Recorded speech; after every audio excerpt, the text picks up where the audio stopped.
దేవుడు మనకు అనుగ్రహించినటువంటి శ్రేష్టమైన ఈ సమయంలో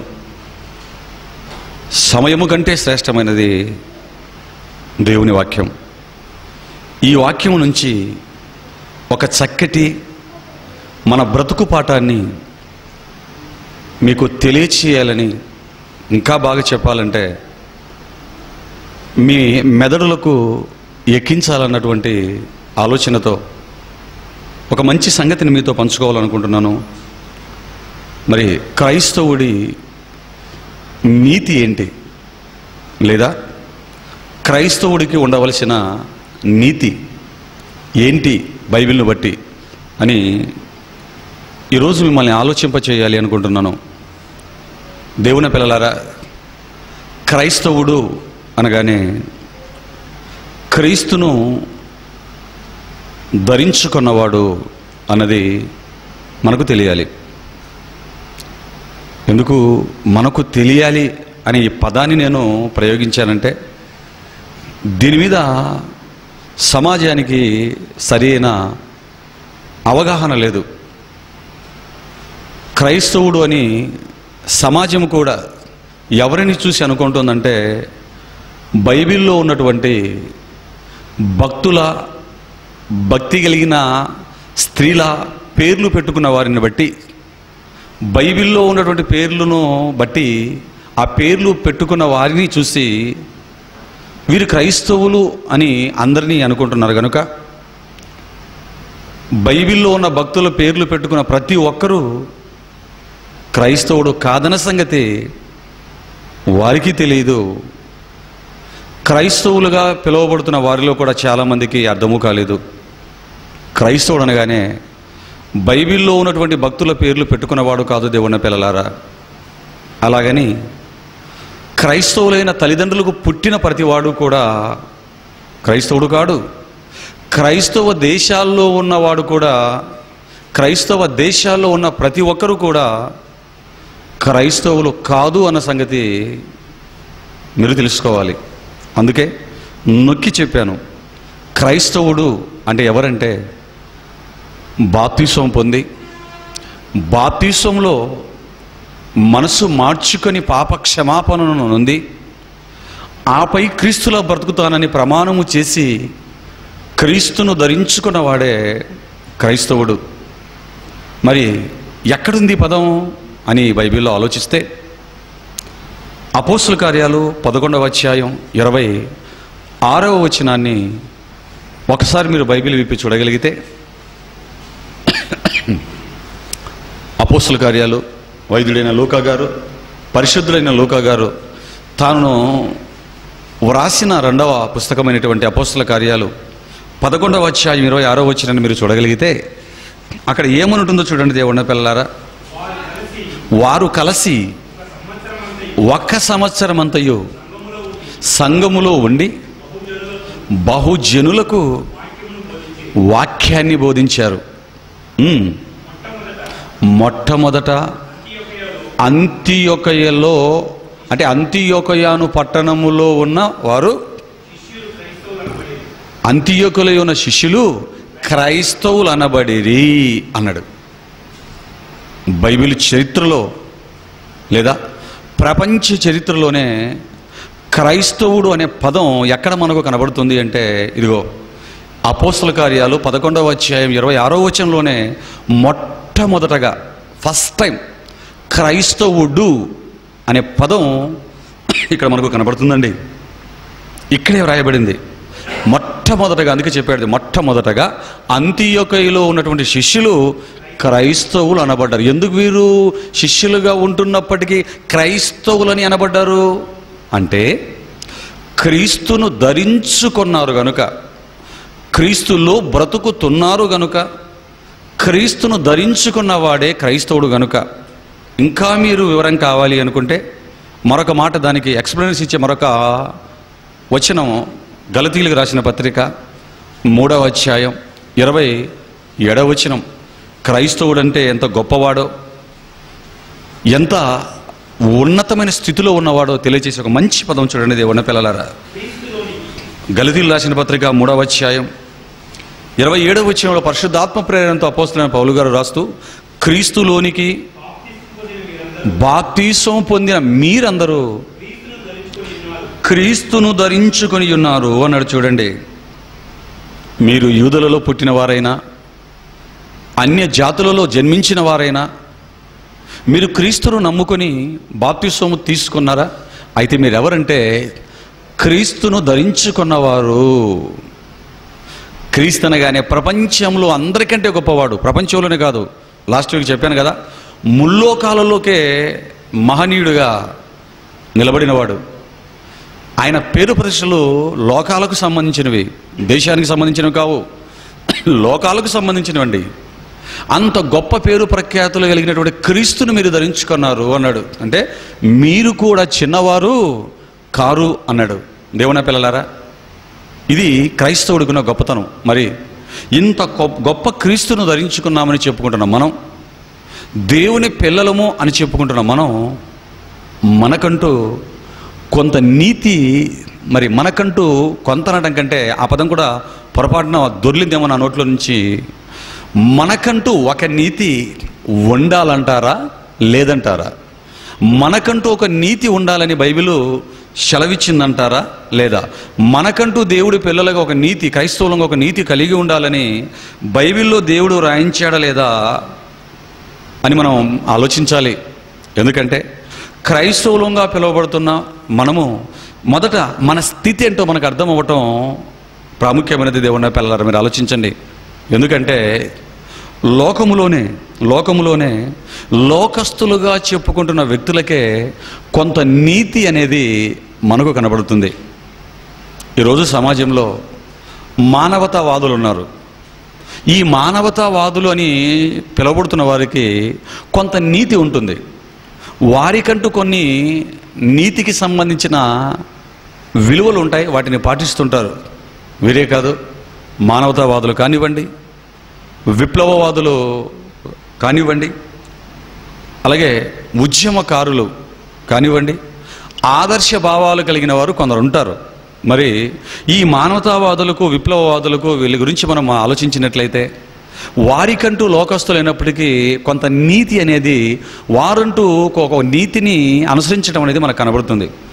ఎందుకంటే ఇలాంటి వారు బుద్ధిస్టులు కూడా అండి, బుద్ధిస్టులు కూడా, ఈ బుద్ధిస్టులు, విప్లవవాదులు, నాస్తికవాదులు, దేవుడు లేడు అని వాదించే హేతువాదులు, వీరికి కూడా దేవుడు లేడు అని నమ్మేవారికి, మానవత్వ విలువలను గౌరవించే వారికి, లోకస్తులకి ఒక నీతి ఉంటుంది. ఏంటంటే ఇలాంటి వారు ఎంతో కొంత సమాజానికి చెయ్యాలి అనుకుంటారు. వారి వివాహ వ్యవస్థ గురించి మనం ఆలోచిస్తే మరి ఆదర్శ వివాహాలు చేసుకుంటూ ఉంటారు. అమ్మాయికి సంబంధించిన కులాన్ని చూడరు, ఆ అమ్మాయి నుంచి ఎంత వస్తుంది కట్నం అని చూడరు, ఆ అమ్మాయికి సంబంధించిన బ్యాక్గ్రౌండ్ చూడరు. కేవలం అమ్మాయి మంచితనాన్ని చూసి, ఆ పేదరికాన్ని చూసి ఆదర్శ వివాహాలు కులాలకు అతీతముగా, మతాలకు అతీతముగా, వర్గాలకు అతీతముగా, ప్రాంతాలకు అతీతముగా, రంగులకు అతీతముగా, వర్ణభేదము లేకుండా మరి వారే ఎన్నో ఆదర్శమైనటువంటి వివాహాలు చేసుకుంటూ ఉంటారు. అలాగే వారంటూ కొన్ని కార్యక్రమాలు, అన్నము లేని వారు కనిపించినప్పుడు అన్నము లేని వారికి అన్నాలు పెట్టడం, కొన్ని ట్రస్టులను మరి స్థాపించి ట్రస్టుల ద్వారా ఎన్నో కార్యక్రమాలు చేయటం, బస్ షెల్టర్లు కట్టించటం, ఏదో వారికి తగ్గట్టు, వారికి తోచినట్లు కొంత నీతి అనేది వారు మరి అనుసరిస్తూ ఉండటం మనం గమనించగలం. ఏమండి, ఇంకా మనం బాగా ఆలోచిస్తేనండి, మరి ఈ సిపిఎం, సిపిఐ, విప్లవవాదులు, అభ్యుదయవాదులు అని చెప్పుకునే వారి ఆ జీవిత విధానాన్ని, లైఫ్ స్టైల్ని మనం చూస్తున్నప్పుడు అండి, వారు కూడా అండి చాలా బాగుంటారండి. కొందరు బాగుంకుండా పోవచ్చు. వారిలో ముఖ్యంగా పెద్ద పెద్ద వాళ్ళు ఎవరో పుచ్చపల్లి, ఎవరో సుందరయ్య గారి కానివ్వండి, ఏదో కొన్ని పేర్లు ఉన్నాయి, నాకు అంతగా తెలీదు. అందులో గొప్ప గొప్ప పేర్లు సంపాదించుకున్న వారు ఉన్నారు. అప్పుడప్పుడు పేపర్లో వేస్తుంటారు వాళ్ళ గురించి. ఇదిగో పలానా సిపిఐకి విశేషమైన సేవలు అందించిన వాడు, మార్కిజాన్ని మరి ఫాలో అయిన వాడు, విప్లవ భావాలు కలిగిన పలానాయన అని ఇస్తుంటారు వాళ్ళు. వారి లైఫ్ స్టైల్ గురించి పేపర్లో రాస్తున్నప్పుడు చదివితే కులాన్ని పక్కన పెట్టింటారు, మతాన్ని పక్కన పెట్టేసి ఉంటారు, వారి ప్రాంతీయ భేదాన్ని పక్కన పెట్టేసి వారు వీరం లేకుండా అందరినీ ఆదరించడం. చివరికి వారి జీవితాలు ఎలాగుంటాయంటే, వారికి ఉన్నది ఒకవేళ భూస్వాములైతే ఈ విప్లవ భావాలకు ఆకర్షితులైపోయి, భూస్వాములైతే వారి భూములను అమ్మేసి, ఆస్తులను అమ్మేసి, వారికి ఉన్న సమస్తాన్ని అమ్మేసి పేద ప్రజల కోసం, సమాజం కోసం ఇచ్చేసి కటిక పేదరికాన్ని అనుభవించినటువంటి అందరూ ఈ అభ్యుదయవాదులు, విప్లవవాదుల్లో చాలామంది ఉన్నారండి. చాలామంది ఉన్నారు.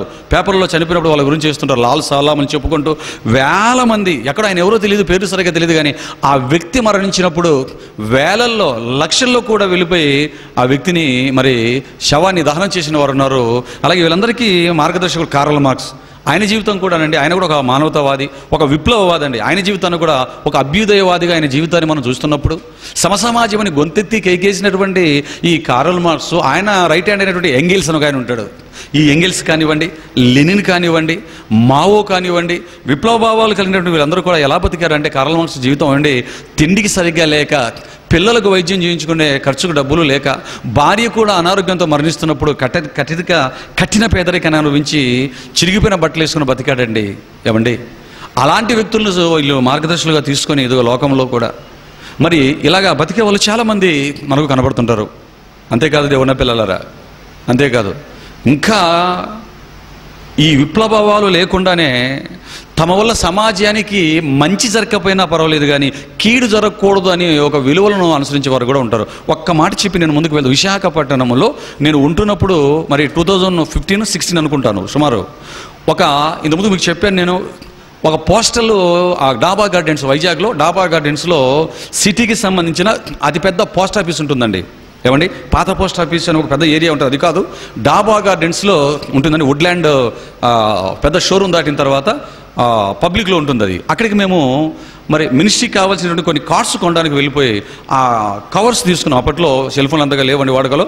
మరి ఆ కవర్స్ తీసుకొని బ్లూ కలర్ లెటర్ రాసి కవర్లో కార్డ్స్ రాయడానికి తీసుకొని వస్తే అండి, మేము ఆవిడకి తీసుకుని డబ్బులు ఇచ్చాం. అక్కడ ఎవరో ఒక స్త్రీ కూర్చొనింది, ₹1.5 మాకు చిల్లర ఇవ్వటం మర్చిపోయింది ఆవిడ మర్చిపోలేదు.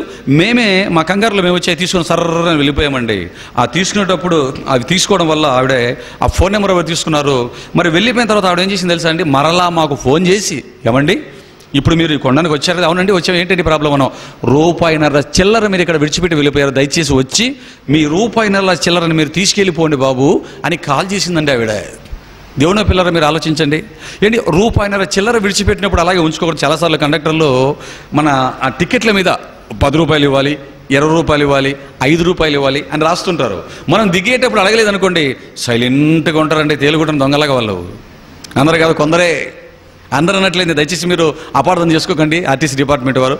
కొందరు ఉంటారండి, కొందరు ఏం చేస్తారు తెలుసా, ఇంకా దుర్మార్గులు, కావాల్సిన ₹100 500 ఇస్తే నేను కాసేపట్లో ఇస్తానని ఇచ్చి అని దాని మీద రాసేసి ఇవ్వకుండా మనం దిగిపోతే మేలురా బాబు అనుకునే మహానుభావులు ఉన్నారు, స్వార్థపరులు. ఏమండి, అలా దిగిపోయిన వారు కూడా లెక్కలేదండి. నేను కూడా చాలాసార్లు అలాగే రాస్తే మనం మర్చిపోతాం. మన రాగానే సామాన్లు ఎక్కడ ఉన్నాయో చూసుకుంటున్నాం తప్ప, బ్యాగ్స్ గురించి ఆలోచిస్తాం తప్ప టికెట్ గురించి ఆలోచన మనకు ఉండదు. నాకు అనుభవమే, మీకు అనుభవమే. చాలా డబ్బులు వదిలేసాం. ఏమండి, నిజంగా మనల్ని కనుక్కొని మన ఇంటికి వచ్చి, ఇదిగోండి మీరు ₹20 మర్చిపోయారని మన ఇంటి దగ్గరికి వచ్చి ఏ కండక్టర్ అయినా మన ₹20 మనకి ఇచ్చినట్లుగా మన అడ్రస్ కనుక్కొని, ఎప్పుడైనా చూసారండి బ్యాగులు విడిచిపెడితే బ్యాగులే తీసుకెళ్ళిపోయే కండక్టర్లను చూసాం తప్ప దేవుని పిల్లలు. కానీ ఆ పోస్టర్లో పనిచేసినటువంటి ఆవిడ మేము చూసాం. వెళ్తే ఆవిడ సుమారు 60 సంవత్సరాల వరకు ఉన్నాయండి. ఆవిడ ₹1.5 చిల్లర ఇచ్చేసిన తర్వాత, దయచేసి చిల్లర కొంచెం చూసుకుంటూ వెళ్ళండి బాబు మీరు అంటున్నారు. అప్పుడు అనుకున్నాం, అయ్యో ₹1.5 తీసేసుకుంటే ఏమైనా ఎవరు కాదంటారు. అసలు ఫోన్ చేయకపోతే మేమే మర్చిపోయాం. కానీ కరెక్ట్గా గుర్తు చేసుకొని ఫోన్ చేసి మరలా మమ్మల్ని పిలిపించి, ఇదిగోండి సార్ మీ ₹1.5 ఇచ్చేసిందంటే, దేవుని పిల్లలారా, ఆవిడ క్రీస్తునమైన క్రైస్తవురాలు కాదు. కానీ క్రీస్తును నమ్మకపోయినా, క్రీస్తును ధరించుకోకపోయినా ఆవిడ కంటే ఏం కనబడుతుంది మనకు? ఒక నీతి కనబడుతుంది. చూడండి, ఆవిడకంటూ ఒక నీతి కనబడుతుంది. పిల్లారా, ఇలా మనకు తెలిసి తెలియకుండా చాలామంది లోకస్తులే జ్ఞానము తెలియని వారే, దేవుడు అంటే ఏంటో సరిగ్గా అర్థం చేసుకొనలేని వారే ఒక నీతిని కలిగి ఉంటున్నప్పుడు, పిల్లరా, క్రీస్తును నమ్మామని, బాప్తిస్వాలు పొందామని, క్రీస్తును ధరించుకున్నామని చెప్పుకునే మనకంటూ ఒక నీతి ఉండాలంటారా, అవసరం లేదంటారా? ఆలోచించండి. క్రైస్తవుడు అంటున్నావు, రక్షణ అంటున్నావు, క్రీస్తును ధరించుకున్నామంటున్నావు, మరి ఇన్ని రకాలుగా మనం చెప్పుకుంటున్నప్పుడు, మరి ఎందుకంటే క్రీస్తు త్యాగాన్ని చూసి చెలించిపోయాను అంటున్నాం. ఈరోజు ఎందుకయ్యాను యేసు క్రీస్తు నమ్ముకున్నావు అంటే ఆయన త్యాగం. పాటలు కూడా రాసుకున్నారు, నీ త్యాగ బంధము నన్ను బంధించెనా అనే పాటలు కూడా రాశారండి.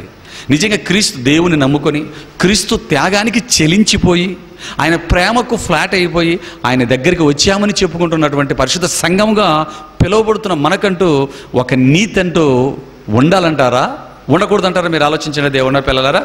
ఒకవేళ మనం ఇలా సొంతంగా ఆలోచించే పరిస్థితులు మనకు ఉన్నాయో లేవో అని ఆలోచించి క్రైస్తవుడికి ఉండవలసిన నీతి గురించి దేవుడు బైబిల్లో రాయించాడండి. దయచేసి మరి మనకు ఉండవలసిన నీతి ఏంటో దాని గురించి యేసు క్రీస్తు ప్రభుల వారే ఇదిగో భూమి మీద ఉన్నప్పుడు మాట్లాడుతూ ఒక చక్కటి మాటల్లో మనకు ప్రజెంట్ చేస్తున్నాడు. క్రైస్తవుడికి ఉండవలసిన నీతి గురించి ఎత్తి చెబుతున్నాడు. మత్తయి సువార్త 5వ అధ్యాయం 20వ వచనాన్ని దయచేసి మీ బైబిల్ మీరు చూడండి దేవుని పిల్లలారా. మత్తయి సువార్త 5వ అధ్యాయం 20వ వచనం. మత్తయి సువార్త 5వ అధ్యాయం 20వ వచనాన్ని చూడండి. శాస్త్రుల నీతి కంటేను పరిసయ్యుల నీతి కంటేను మీ నీతి అధికము కాని ఎడలా మీరు పరలోక రాజ్యంలో ప్రవేశింపనేరరు అని మీతో చెప్పుచున్నాను అన్నాడు. ఏమండి, ఇంతవరకు క్రైస్తవుడికి అంటే ఒక నీతి ఉండాలా లేదా అని మనం ఆలోచించుకున్నాం. కానీ ఇదిగో నేను చెబుతున్న నీతి మీలో లేకపోతే అస్సలు మీరు పొరపాటున కూడా పరలోకానికి వచ్చే అవకాశమే లేదు అంటున్నాడు. చూడండి పిల్లారా, 5వ అధ్యాయం 20వ వచనంలో ఉన్న మాట మనం చదువుకున్న మాట యేసు క్రీస్తు వారు మాట్లాడుతున్న మాట. ఇప్పుడు క్రైస్తవ్యం అనేది భూమి మీద ప్రారంభింపకబడక మునుపే, సంఘం అనేది బహిర్గతము కాకుండా దేవుని రాజ్యం ఇంకా ఇన్విజిబుల్గా ఉంటున్నప్పుడే యేసు క్రీస్తు వారు తను నమ్ముకుంటున్న వారి గురించి మాట్లాడుతూ క్రైస్తవులకు ఉండవలసిన నీతి గురించి మాట్లాడుతున్నాడండి. మాట్లాడితే ఏమన్నాడు? శాస్త్రుల నీతి కంటేను పరిసయ్యుల నీతి కంటేను మీ నీతి అధికము కాని ఎడల మీరు పరలోక రాజ్యంలో ప్రవేశింపలేరు అన్నాడు. చూడండి, అంటే శాస్త్రులు పరిసయ్యులు అన్నాడు. ఏమండి, శాస్త్రులు పరిసయ్యులు అనగా ఎవరిలో?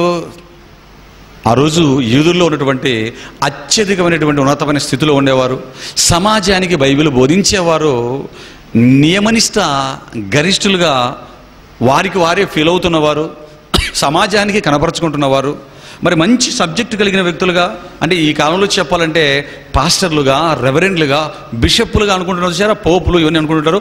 ఆ క్యాడర్లో ఉన్నవారే ఈ శాస్త్రులు పరిచయులు. మీరు ఆలోచించండి, మరి వారికి ఏది ఉంది ఆ రోజు?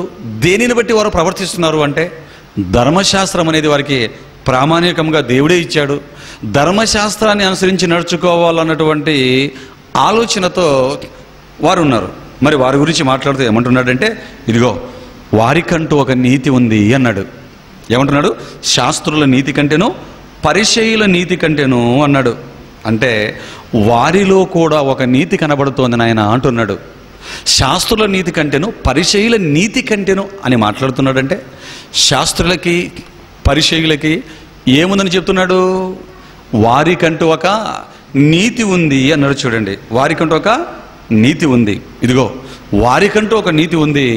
ఇప్పుడు నన్ను నమ్ముకుంటున్నటువంటి దేవుడి పిల్లలని మీరేం చేయాలంటే వారి నీతి కంటే మీ నీతి అధికము కావాలి అన్నాడు. చూడండి, శాస్త్రులు పరిశీలకు ఉన్నటువంటి నీతి కంటే మీ నీతి ఏం కావాలి?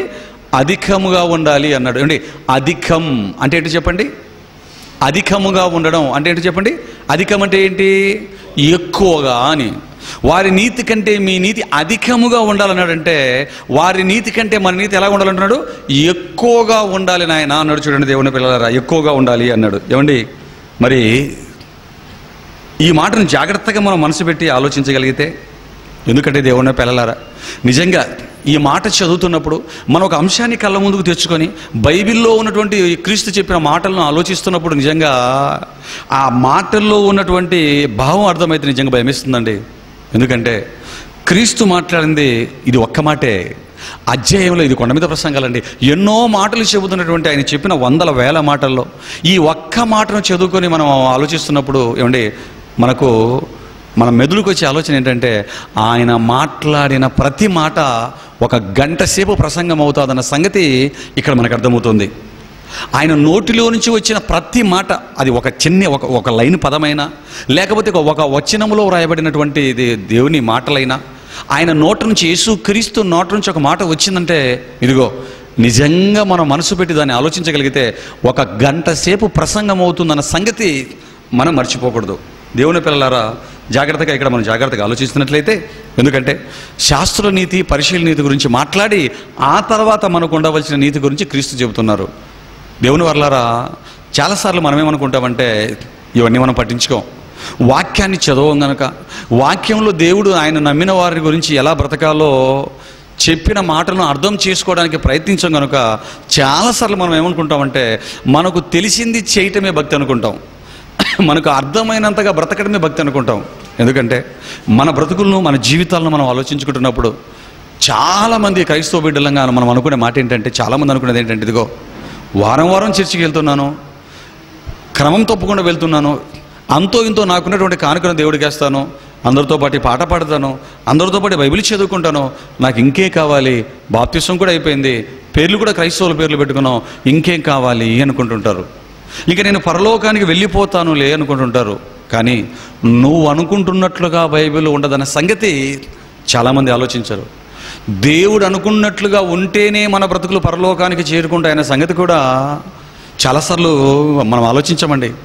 కానీ దేవుని పిల్లలారా, మనం అనుకుంటున్నట్లుగా బైబిల్ ఉంటుందని మనం అనుకోకుండా దేవుడు మన బ్రతుకులు ఎలా ఉంటే పరలోకానికి చేరుకుంటాయి అన్న దానిని మనసు పెట్టి బైబిల్లో మనం చూడగలిగినప్పుడు, నిజంగా దాన్ని ధ్యానించగలిగి ఆ సారాన్ని అర్థం చేసుకోగలిగినప్పుడు, అలాగ బ్రతకగలిగినప్పుడు ఖచ్చితంగా మనం పరలోకానికి వెళ్ళిపోతామండి. ఎందుకంటే ఈ రోజున క్రైస్తవ సమాజాన్ని మనం చూస్తున్నప్పుడు అండి, ఏదో 4 మాటలు 4 పాటలు పాడుకుంటూ 4 మాటలు మాట్లాడుకుంటూ చర్చికి వెళ్తున్నాం, మేము అబద్ధాలు ఆడటం లేదు, జూదం ఆడటం లేదు, దొంగతనాలు చేయటం లేదు, ఏవో తప్పులు చేయటం లేదు, నరహత్యలు చేయటం లేదు కదా, ఎవరి జీవితాలను పాడు చేయటం లేదు కదా, కాబట్టి ఇదిగో మేము ఏ తప్పు చేయటం లేదు, పాపాలు చేయటం లేదు, కాబట్టి చర్చికి వెళ్ళొస్తున్నాం, కాబట్టి మేము పరలోకానికి వెళ్ళిపోతాం అనుకున్న వారు కొందరైతే, ఇక మరొక వారు ఉన్నారండి, రెండవ రకం వారు ఉన్నారు. వారేంటంటే పని మాత్రం చాలా బాగా చేస్తారు, వాక్యం బాగా చదువుతారు, బాగా అర్థం చేసుకుంటారు, సువార్త ప్రకటన దేవుడి పనిని చేయడం కోసమే తాము పుట్టామన్న సంగతిని కూడా గ్రహించేశారు. మరి దేవుడి పనిని చేసుకుంటూ వెళ్ళిపోతుంటారు, పని చేస్తుంటారు, కానీ పరిశుద్ధతకు దూరంగా ఉంటారు. పని చేస్తున్నాము కదా, మేము మా బ్రతుకులు ఎలాగున్నా సరే, మా జీవితాలు ఎలాగున్నా సరే యేసుక్రీస్తు రక్తము కడుగుతుందిలే అనుకుంటుంటారు.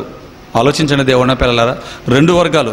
ఒకటి దేవుడు పని చేయకుండా, ఏ దేవుడు పని చేయకుండా వారి బ్రతుకులు మాత్రం బైబిల్లో ఉన్నటువంటి తప్పులు లేకుండా, అబద్ధాలు, దొంగతనాలు, ఈ పాపాలు లేకుండా చూసుకొని చర్చికి వెళ్ళి రావడంతోనే పరలోకం వెళ్ళిపోతామని ఒక వర్గం అనుకుంటే, ఇక వారికి బైబిల్ అర్థం చేసుకొని వాక్యం సత్యం గ్రహించి ఇదిగో దేవుడు పని చేస్తే చాలని పని మాత్రం బాగా చేసుకుంటూ బ్రతుకులు ఎలాగున్నా పర్వాలేదు, యేసుక్రీస్తు రక్తం కడుగుతుందని పాపాన్ని విడిచిపెట్టలేక పాపంలో మునిగిపోతున్న వారు మరికొందరు. కానీ దేవుని పిల్లలారా, దేవుని వాక్యం దగ్గరికి వచ్చినప్పుడు మరికొందరు ఉంటారండి, వారి జీవితాలతోనే సరిపెట్టకుండా మరికొందరు ఏం చెప్తారంటే, ఇదిగో మా సంఘమే ఎత్తబడే సంఘం, మాదే ఎత్తబడే సంఘం, మిగతావన్నీ కూడా ఎత్తబడని సంఘాలు, ఇదిగో రక్షణ అంటూ ఉంటే, రక్షణ సంఘం అంటూ భూమి మీద ఏదైనా ఉంటే అది మాదేనండి, మేమేనండి ఎత్తబడే సంఘ సభ్యులమని చెప్పుకునేవారు కూడా ఉన్నారే తప్ప, దీన్ని ఓవర్ కాన్ఫిడెన్స్లో ఉన్నారే తప్ప, దేవుని పిల్లలారా, ఇంతగా ఎలాగుంటే మన బ్రతుకులు పరలోకానికి చేరుకుంటాయో, దేవుడు చెప్తున్నటువంటి ఆ విలువలు, వాక్యపు విలువలు అనేవి ఎంత ఉన్నతంగా ఉన్నాయో మాత్రం ఆలోచించరండి. నిజంగా యేసుక్రీస్తు వారు 5వ అధ్యాయం మత్తయి సువార్త 20వ వచనములో ఉంటే ఉండొచ్చు, లేకపోతే లేదు అని చెప్పడం లేదండి, ఖచ్చితంగా చెబుతున్నాడు. ఖచ్చితంగా నువ్వు పరలోకానికి చేరుకోవాలి అంటే ఇదిగో ఇది నీ జీవితంలో వండి తీరవలసిందే అని చెబుతున్నాడు. సలహాలు ఇవ్వడం లేదు. చూడండి దేవుని పిల్లలారా, నిజంగా నీతి గురించి మాట్లాడుతున్నప్పుడు, వారి నీతి గురించి మనం ఆలోచిస్తున్నప్పుడు మనకు భయం వేసేస్తుందండి. ఎందుకంటే పిల్లరా, శాస్త్రుల నీతి కంటే పరిచయుల నీతి కంటే మీ నీతి అధికము కాకపోతే మీరు పొరపాటును కూడా మీరు పరలోకంలో ప్రవేశింపనేరరు, అంటే పరలోకానికి రాలేరు అన్నాడు. అంటే ఇక్కడికి రాగానే ఏదో మనకు భయం కొట్టేయాలి. ఎందుకంటే వాక్యం చదువుకున్నవాడు పర్వాలేదులే అనుకుంటాడు.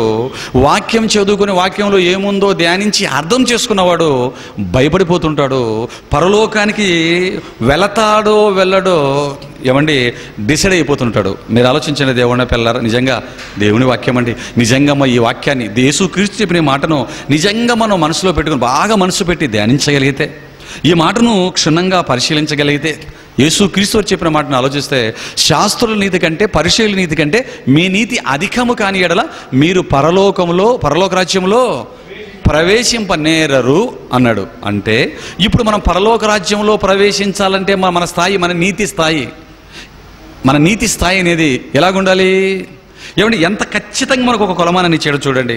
ఒక మంచి కొలమానాన్ని ఇచ్చాడు. అందుకేనండి బైబిల్ చదువుతున్నప్పుడు అండి, బైబిల్లో రాయబడిన ప్రతి మాట నిత్య జీవానికి నీతి సూత్రాలు అని చెప్పక తప్పదు. వీలైతే ఈ టైటిల్ మీద మంచి మాటలు నేను ఎప్పుడైనా మాట్లాడతాను.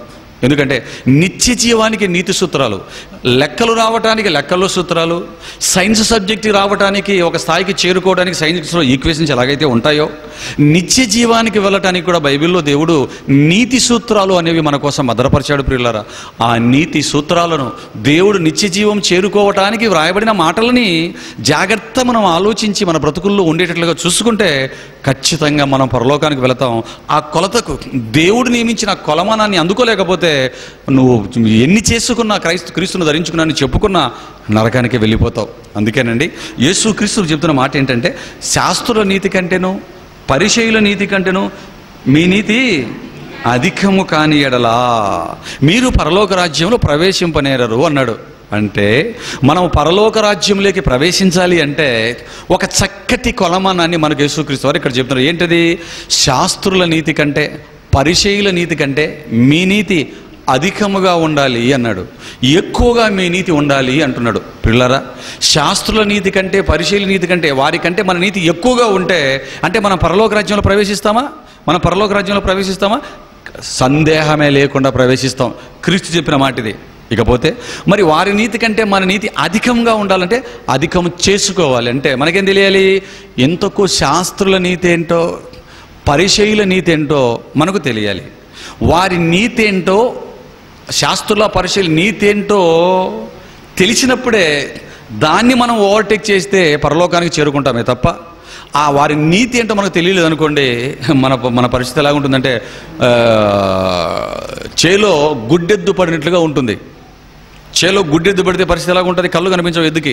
దాని చేలో పడిపోయింది అనుకుంటుంది, దాని కంటికి ఏది కనపడదు, అది ఏం కనిపించకపోయినా మూతికి ఏది అందితే అది టకటకటక తినేస్తుందండి. ఇంకా బాగా చెప్పాలంటే ఇదిగో చుక్కాని లేని నావల, దారం తెగిన గాలి పటములా ఎక్కడికి వెళుతున్నావో, ఏం చదువుకుంటున్నావో, అసలు నీ బ్రతుకు అనేది ఎటువైపు వెళ్ళిపోతుందో, బైబిల్లో ఏముందో నీ బ్రతుకులో ఏముందో తెలుసుకున్నాక దారం తెగిన గాలిపటంలా చుక్కాని లేని నావల గాలి ఎటు కొడితే అటు వెళ్ళిపోయినట్లుగా మన బ్రతుకులు వెళ్ళిపోతాయి దేవుని పిల్లరా. అందుకేనండి ఇప్పుడు వారి నీతి కంటే మన నీతి అధికంగా ఉండేటట్టుగా మనం చూసుకోవాలి అంటే మొదట మనకేం తెలియాలి అంటే వారి నీతి ఏంటో మనకు తెలియాలి. ఇందుకు శాస్త్రుల నీతి పరిచయుల నీతి ఏంటి అది తెలుసుకుంటే దానికంటే ఎక్కువ చేయటానికి మనకు అవకాశం ఉంటుంది. పరలోకాన్ని సొంతం చేసుకోగలగడానికి కూడా ఒక మంచి అవకాశం ఉంటుంది దేవుని పిల్ల. అందుకే మరి ఇప్పుడు శాస్త్రుల నీతి పరిచయుల నీతి అంటే ఏంటో మనం చూద్దాం. ఏమండి, దీన్ని ఏమంటారు తెలుసా అండి? ఒక వచనాన్ని చదువుకొని పరలోకంకి వెళ్ళాలన్న ఆలోచనతో దాన్ని కళ్ళ ముందు పెట్టుకొని చదువుకొని ఇదిగో ఆ వచనంలో రాయబడిన మాటలకు సమాధానాన్ని బైబిల్లో మరొక చోట వెతుక్కోవడాన్ని ఏమంటారంటే దీన్నే లేఖనాల పరిశోధన అంటారు. ప్రియులారా, లేఖనాల పరిశోధన అంటాడు. ఈ లేఖనాల పరిశోధనలో ఉన్నవాడే పరలోకానికి చేరుకుంటాడు తప్ప, లేఖనాల పరిశోధనలో ఉన్నవాడే సత్యాన్ని గ్రహించుకోగలుగుతాడు తప్ప, ఏ వ్యక్తి జీవితంలో ఏ సంఘములో లేఖనాల పరిశోధన అనేది ఉండదో వాడు ఖచ్చితంగా బైబిల్కు వ్యతిరేకంగానే నడుచుకుంటాడు. పొర్రపాటును కూడా దేవుడు అనుకున్న మా విలువలకి వాడు అందుకోలేడు దేవుని పిల్లలారా. అందుకేనండి దేవుడు మనకు భిక్షగా పడేసినటువంటి ఈ లేఖనాల పరిశోధన ఈ బైబిల్లో ఉన్నటువంటి మాటలను మనసులో పెట్టుకొని మరి యేసు క్రీస్తు వారు చెప్పిన మాటను మనం ఆలోచించి ఇంతకు శాస్త్రుల నీతి ఏంటి, పరిచయుల నీతి ఏంటో మనం తెలుసుకోగలిగితే, ఆ మాటలను హృదయంలో మర్చిపోకుండా భద్రపరచుకోగలిగితే, వాటిని ధ్యానించుకుంటూ గుర్తు చేసుకుంటూ నెమరు వేసుకుంటూ ఆ మాటల ప్రకారం మన బ్రతుకులను నడిపించుకోగలిగితే నిస్సందేహంగా పరలోకానికి మనం చేరుకోగలం. చూద్దాం ఇంతకు శాస్త్రుల నీతి పరిచయుల నీతి అంటే ఏంటి చూసి దానికంటే ఎక్కువగా మనం తప్పనిసరిగా చేద్దాం, పరలోకాన్ని సొంతం చేసుకున్నాం. మరి చూడండి వాళ్ళ నీతి ఏంటో. మత్తయి సువార్త 23వ అధ్యాయం 23వ వచనం చూడండి. మత్తయి సువార్త 23వ అధ్యాయం 23వ వచనాన్ని మీరు చూడగలిగితే, మత్తయి సువార్త 23వ అధ్యాయం 23వ వచనాన్ని మీరు చూడగలిగితే అక్కడ చెబుతున్నారు, యేసుక్రీస్తు వారు చదవండి. అయ్యో వేషధారులైన శాస్త్రులారా పరిచయులారా, చెబుతున్నాడు వాళ్ళ నీతి ఏంటో. మీరు పుదీనాలోను సోపులోను జీలకర్రలోను 10వ వంతు చెల్లించి ధర్మశాస్త్రంలో ప్రధాన విషయములను అనగా న్యాయమును కనికరమును విశ్వాసమును విడిచిపెడితిరి, వాటిని మానక వీటిని చేయవలసి ఉండెను అన్నాడు. చూడండి దేవుని పిల్లలారా, ఇది శాస్త్రుల పరిచయ నీతి గురించి చెప్పిన రెండో మాట. కానీ మొదటి మాట ఒక మాట ఉందండి, మొదటి మాట ఒక మాట ఉంది. ఆ మాటను చూద్దాం. మత్తయి సువార్త 23వ అధ్యాయం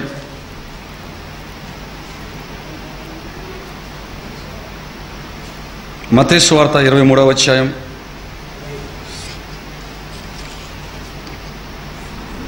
'వారి క్రియలు చొప్పున చేయమని 3వ వచనం, క్షమించండి, మత్తయి సువార్త 23వ అధ్యాయం, మత్తయి సువార్త 23వ అధ్యాయం 3వ వచనాన్ని 2వ వచనం 3వ వచనం కూడా చూడండి.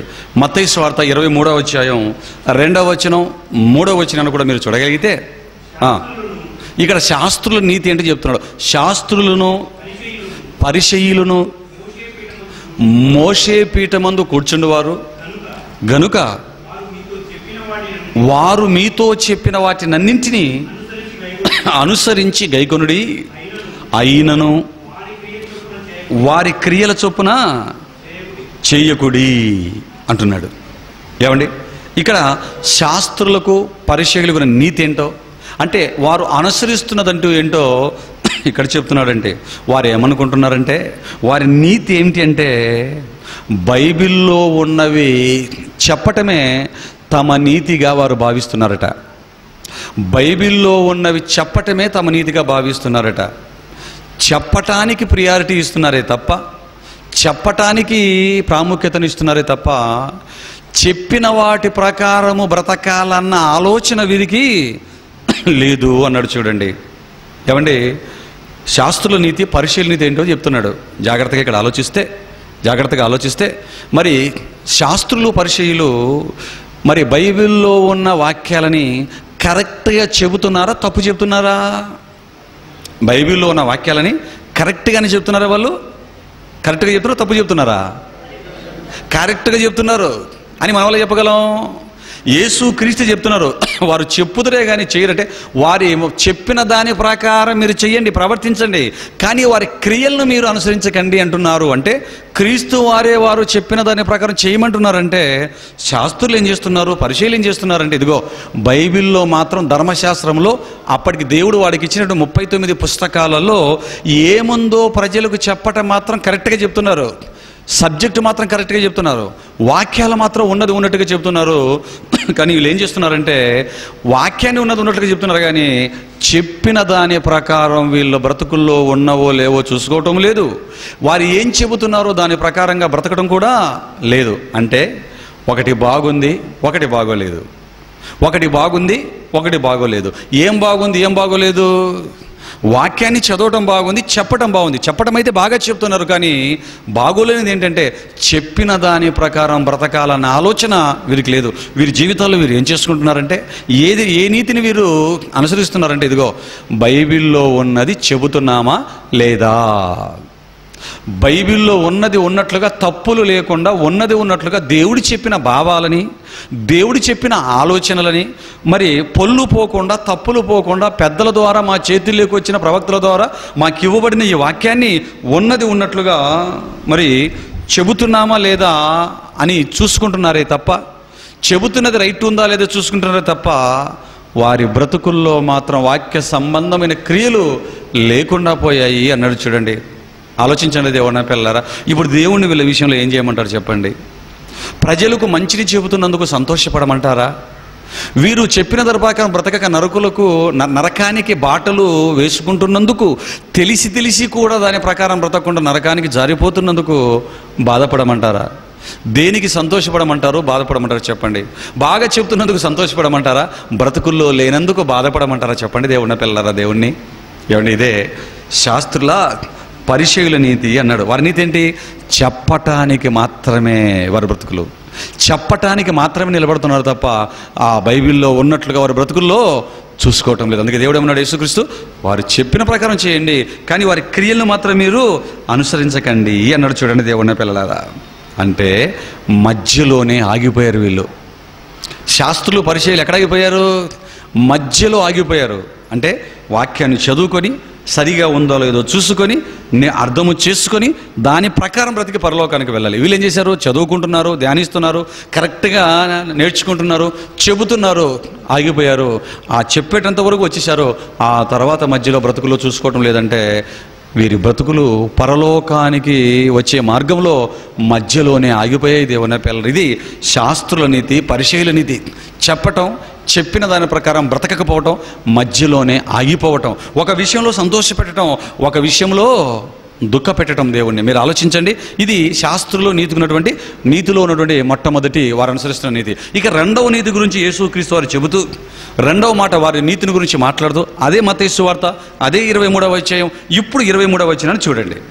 3వ వచనం చూసాం కదా, ఇప్పుడు మత్తయి సువార్త 23వ అధ్యాయం 23వ వచనాన్ని చూడగలిగితే అయ్యో అంటున్నాడు. ఏమండి, 3వ వచనంలో అయ్యో అంటున్నాడు, ఇక్కడ వచ్చేసరికి అయ్యో అంటున్నాడు. అంటే మంచి చేస్తున్నారనా, చెడుకు వెళ్ళిపోతున్నారనా? సగం మంచి చేస్తున్నారు, సగం చెడు చేస్తున్నారు. చూడండి ఏమంటున్నాడు?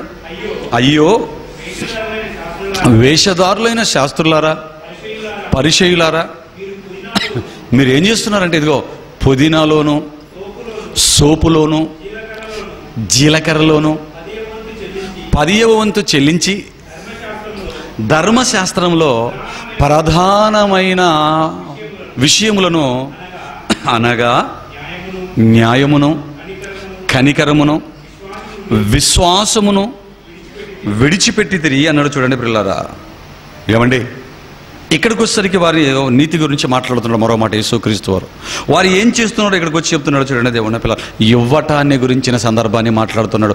బ్రతకటంలో సగంలోకి వచ్చి ఆగిపోయారు.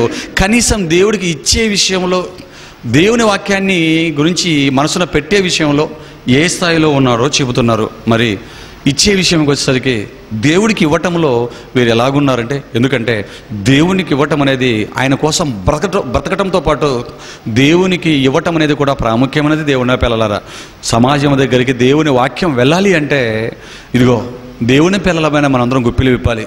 ఈ విషయం అప్పుడే వారికి అర్థమైంది. బైబిల్లో దేవుడు ముందే చెప్పాడు కనుక, ఇదిగో బైబిల్లో ఉన్నది కరెక్ట్గా అర్థమైంది కనుక ఇక్కడికి రాగానే ఇవ్వటం గురించి వీరు ఏం చేస్తున్నారంటే, ఇచ్చేటప్పుడు బైబిల్ ఏమనుంది? దశమ భాగాలన్నీ దేవుడివి, మన దశమ భాగాలు దేవుడికి ఇవ్వాలి, మీ దశమ భాగాలు నా మందిరంలోనికి తీసుకురండి అన్నాడు కనుక చదువుకున్నారు, అర్థం చేసుకున్నారు. వీళ్ళు ఏం చేస్తున్నారంటే ఇవ్వటంలో మాత్రం బాగున్నారండి. ఇవ్వటంలో మాత్రం బైబిల్ ప్రకారమే ముందుకు వచ్చేసారండి. ఆ ఇవ్వటంలో కూడా ఎంత ఖచ్చితంగా ఉన్నారంటే, ఎంత నిఖచ్చితంగా వీరు ఉన్నారు అంటే చెబుతున్నాడు యేసుక్రీస్తు. ఏమండి, యేసుక్రీస్తే సాక్ష్యం చెబుతున్నాడంటే తిరుగులేదు అందులో. అంటే ఎంత నిష్టగా వీరు ఇవ్వటంలో ఉన్నారంటే, వారు ఏమేమి ఇస్తున్నట్టండి? ఎందులో భాగానికి ఇస్తున్నట్టండి? పుదీనాలోను, సోపులోను, జీలకర్రలోను 10వ వంతు చెల్లించి అన్నాడు. చూడండి దేవుని పిల్లరా, ఎందులో ఇస్తున్నారటండి? అంటే వారు సంపాదిస్తున్న సంపాదనలో మాత్రమే ఇచ్చి సరిపెట్టుకుంటున్నారా? తిండి దగ్గర కూడా వెళ్ళిపోయారా? చేసుకుంటున్న వంటల దగ్గర కూడా వెళ్ళిపోయారు. ఏంటి వంటల్లో పుదీనా ఎంత వేసుకుంటామండి? పుదీనా అన్నాడు. పుదీనా ఎంత వేసుకుంటామండి? అసలు వేసుకుంటాం మనమైతే, లేకపోతే లేదు. కానీ వేసుకుంటున్నప్పుడు కూడా పుదీనా వేసేటప్పుడు కూడా ఆగు కాసేపు. ఎన్ని ఆకులు వేస్తున్నావు? 20 ఆకులు వేస్తున్నావా? 2 బయటికి తీ, పక్కకి తీ. ఎందుకు? ఇవి దేవుడికి. ఇప్పుడు సోప్ ఎంత వేసుకుంటామండి? కూరల్లో ఆ చిన్ని సోప్, లేదా నోట్లో అలాగే వేసుకుంటుంటాం. అలాగే వేసుకొని కొంచెం స్మెల్ రాదు. ఆ స్మెల్ నోట్లో ఇలా వేసుకుని నమలటానికి వేసుకునేటప్పుడు నాన్ వెజ్ తిన్న తర్వాత ఆగు, సోపులు ఎన్ని ఉన్నాయి ఇక్కడ? 50 ఉన్నాయి. ఏం చేయమంటావు? 5 తీ, దేవుడికి దశంభాగం. పుదీనాలోను సోపులోను జీలకర్ర ఎంత తీసుకుంటామండి? పప్పులో కాసి తీసుకుంటుంటాం, కూరల్లో మజ్జిగల్లో వేసుకుంటుంటాం. నువ్వు పప్పులో తిరగబాత పెట్టేటప్పుడు, పోపు పెట్టేటప్పుడు అయ్యో పోపుల్లో జీలకర్రలు ఎన్ని ఉన్నాయి? 10 వేస్తున్నావా? 1 పక్కకు తీ. 30 3 పక్కకు తీ. ఎంత బాగా తీస్తున్నాడు చూడండి. ఏమండి మజ్జిగలో కూడా వేసుకుంటాం. మజ్జిగలో వేసుకునే జీలకర్రను కూడా లెక్కెట్టి పక్కకు తీసి సోపు, జీలకర్ర, పుదీనా కూడా తీసి ఖచ్చితంగా దేవుడికి ఇస్తున్నారంటే దేవుని పిల్లరా, నిజంగా ఈ విషయంలో ఒప్పుకోవాలి, వీళ్ళని మెచ్చుకోవాలా? ఇవ్వటంలో మాత్రం ఖచ్చితంగా ఉన్నారు. ఆ కిందికి రాగానే చెప్తున్నాడు ఇక్కడ వీళ్ళు ఎక్కడ జారిపోయారో. ఇదిగో ఇవ్వటానికి పై కనిపించే దేవుడికి దశంభాగాలు అనగానే ఇచ్చేస్తున్నారు. కానీ ధర్మశాస్త్రంలో ప్రధానమైనవి కొన్ని ఉన్నాయి. ప్రధానమైనవి కొన్ని చెప్పాడు దేవుడు. అవేంటివి అవి? ధర్మశాస్త్రంలో ప్రధానమైన వాటిని ఏంటవి? న్యాయము, కనికరము, విశ్వాసము. చూసారా?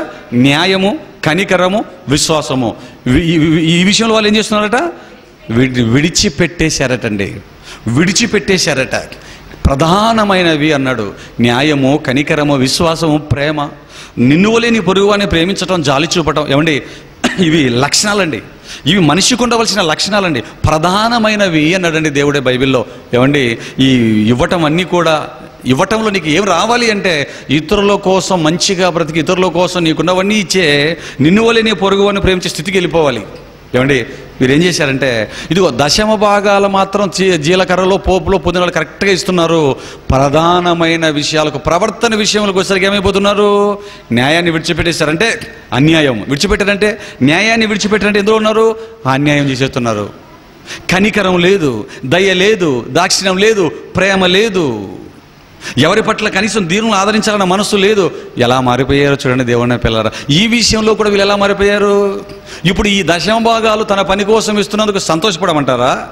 న్యాయాన్ని, కనికరాన్ని, ప్రేమను, విశ్వాసాన్ని విడిచిపెట్టినందుకు బాధపడమంటారా దేవుని? చెప్పండి దేవుని పిల్లలారా.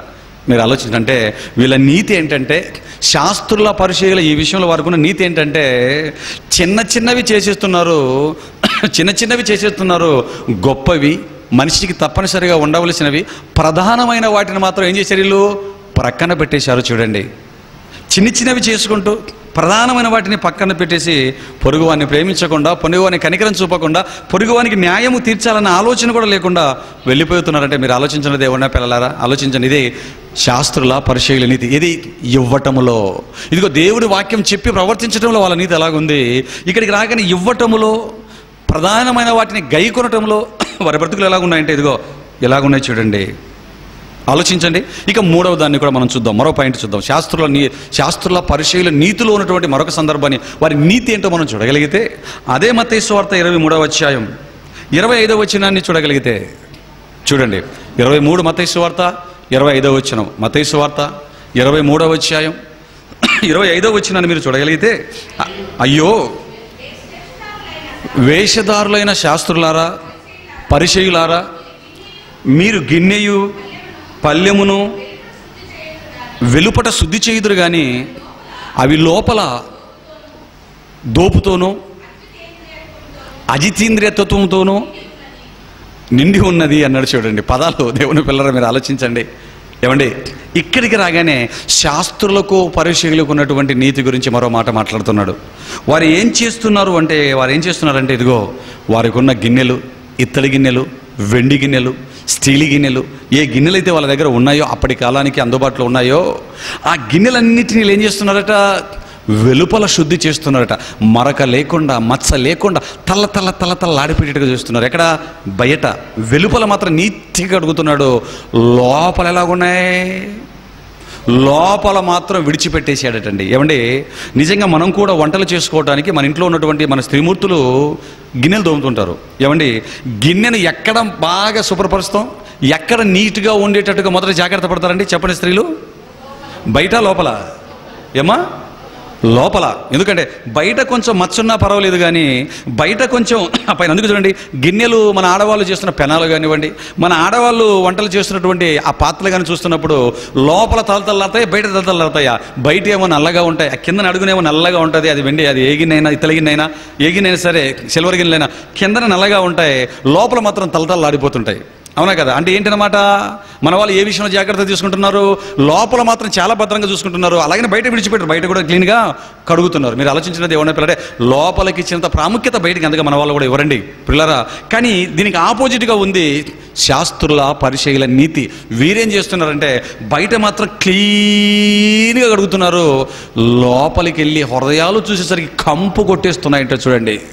అంటే పై ఆకారాలు బాగా పెట్టుకుంటున్నారు, పై ఆకారాలను బాగా చూసుకుంటున్నారు, లోన హృదయాలు మాత్రం కుళ్ళిపోయి అజితేంద్రియ తత్వముతోను అంటాడు, దోపుతోను అంటాడు. అంటే సమస్త కుళ్ళు కపటం లోపల ఉండిపోయిందండి. అందుకే వీళ్ళ గురించి యేసుక్రీస్తు మరొమారి చెప్పాడు. ఏమన్నాడు? నాయనా, మీరు సున్నము కొట్టిన సమాధులు మీరు అన్నాడు.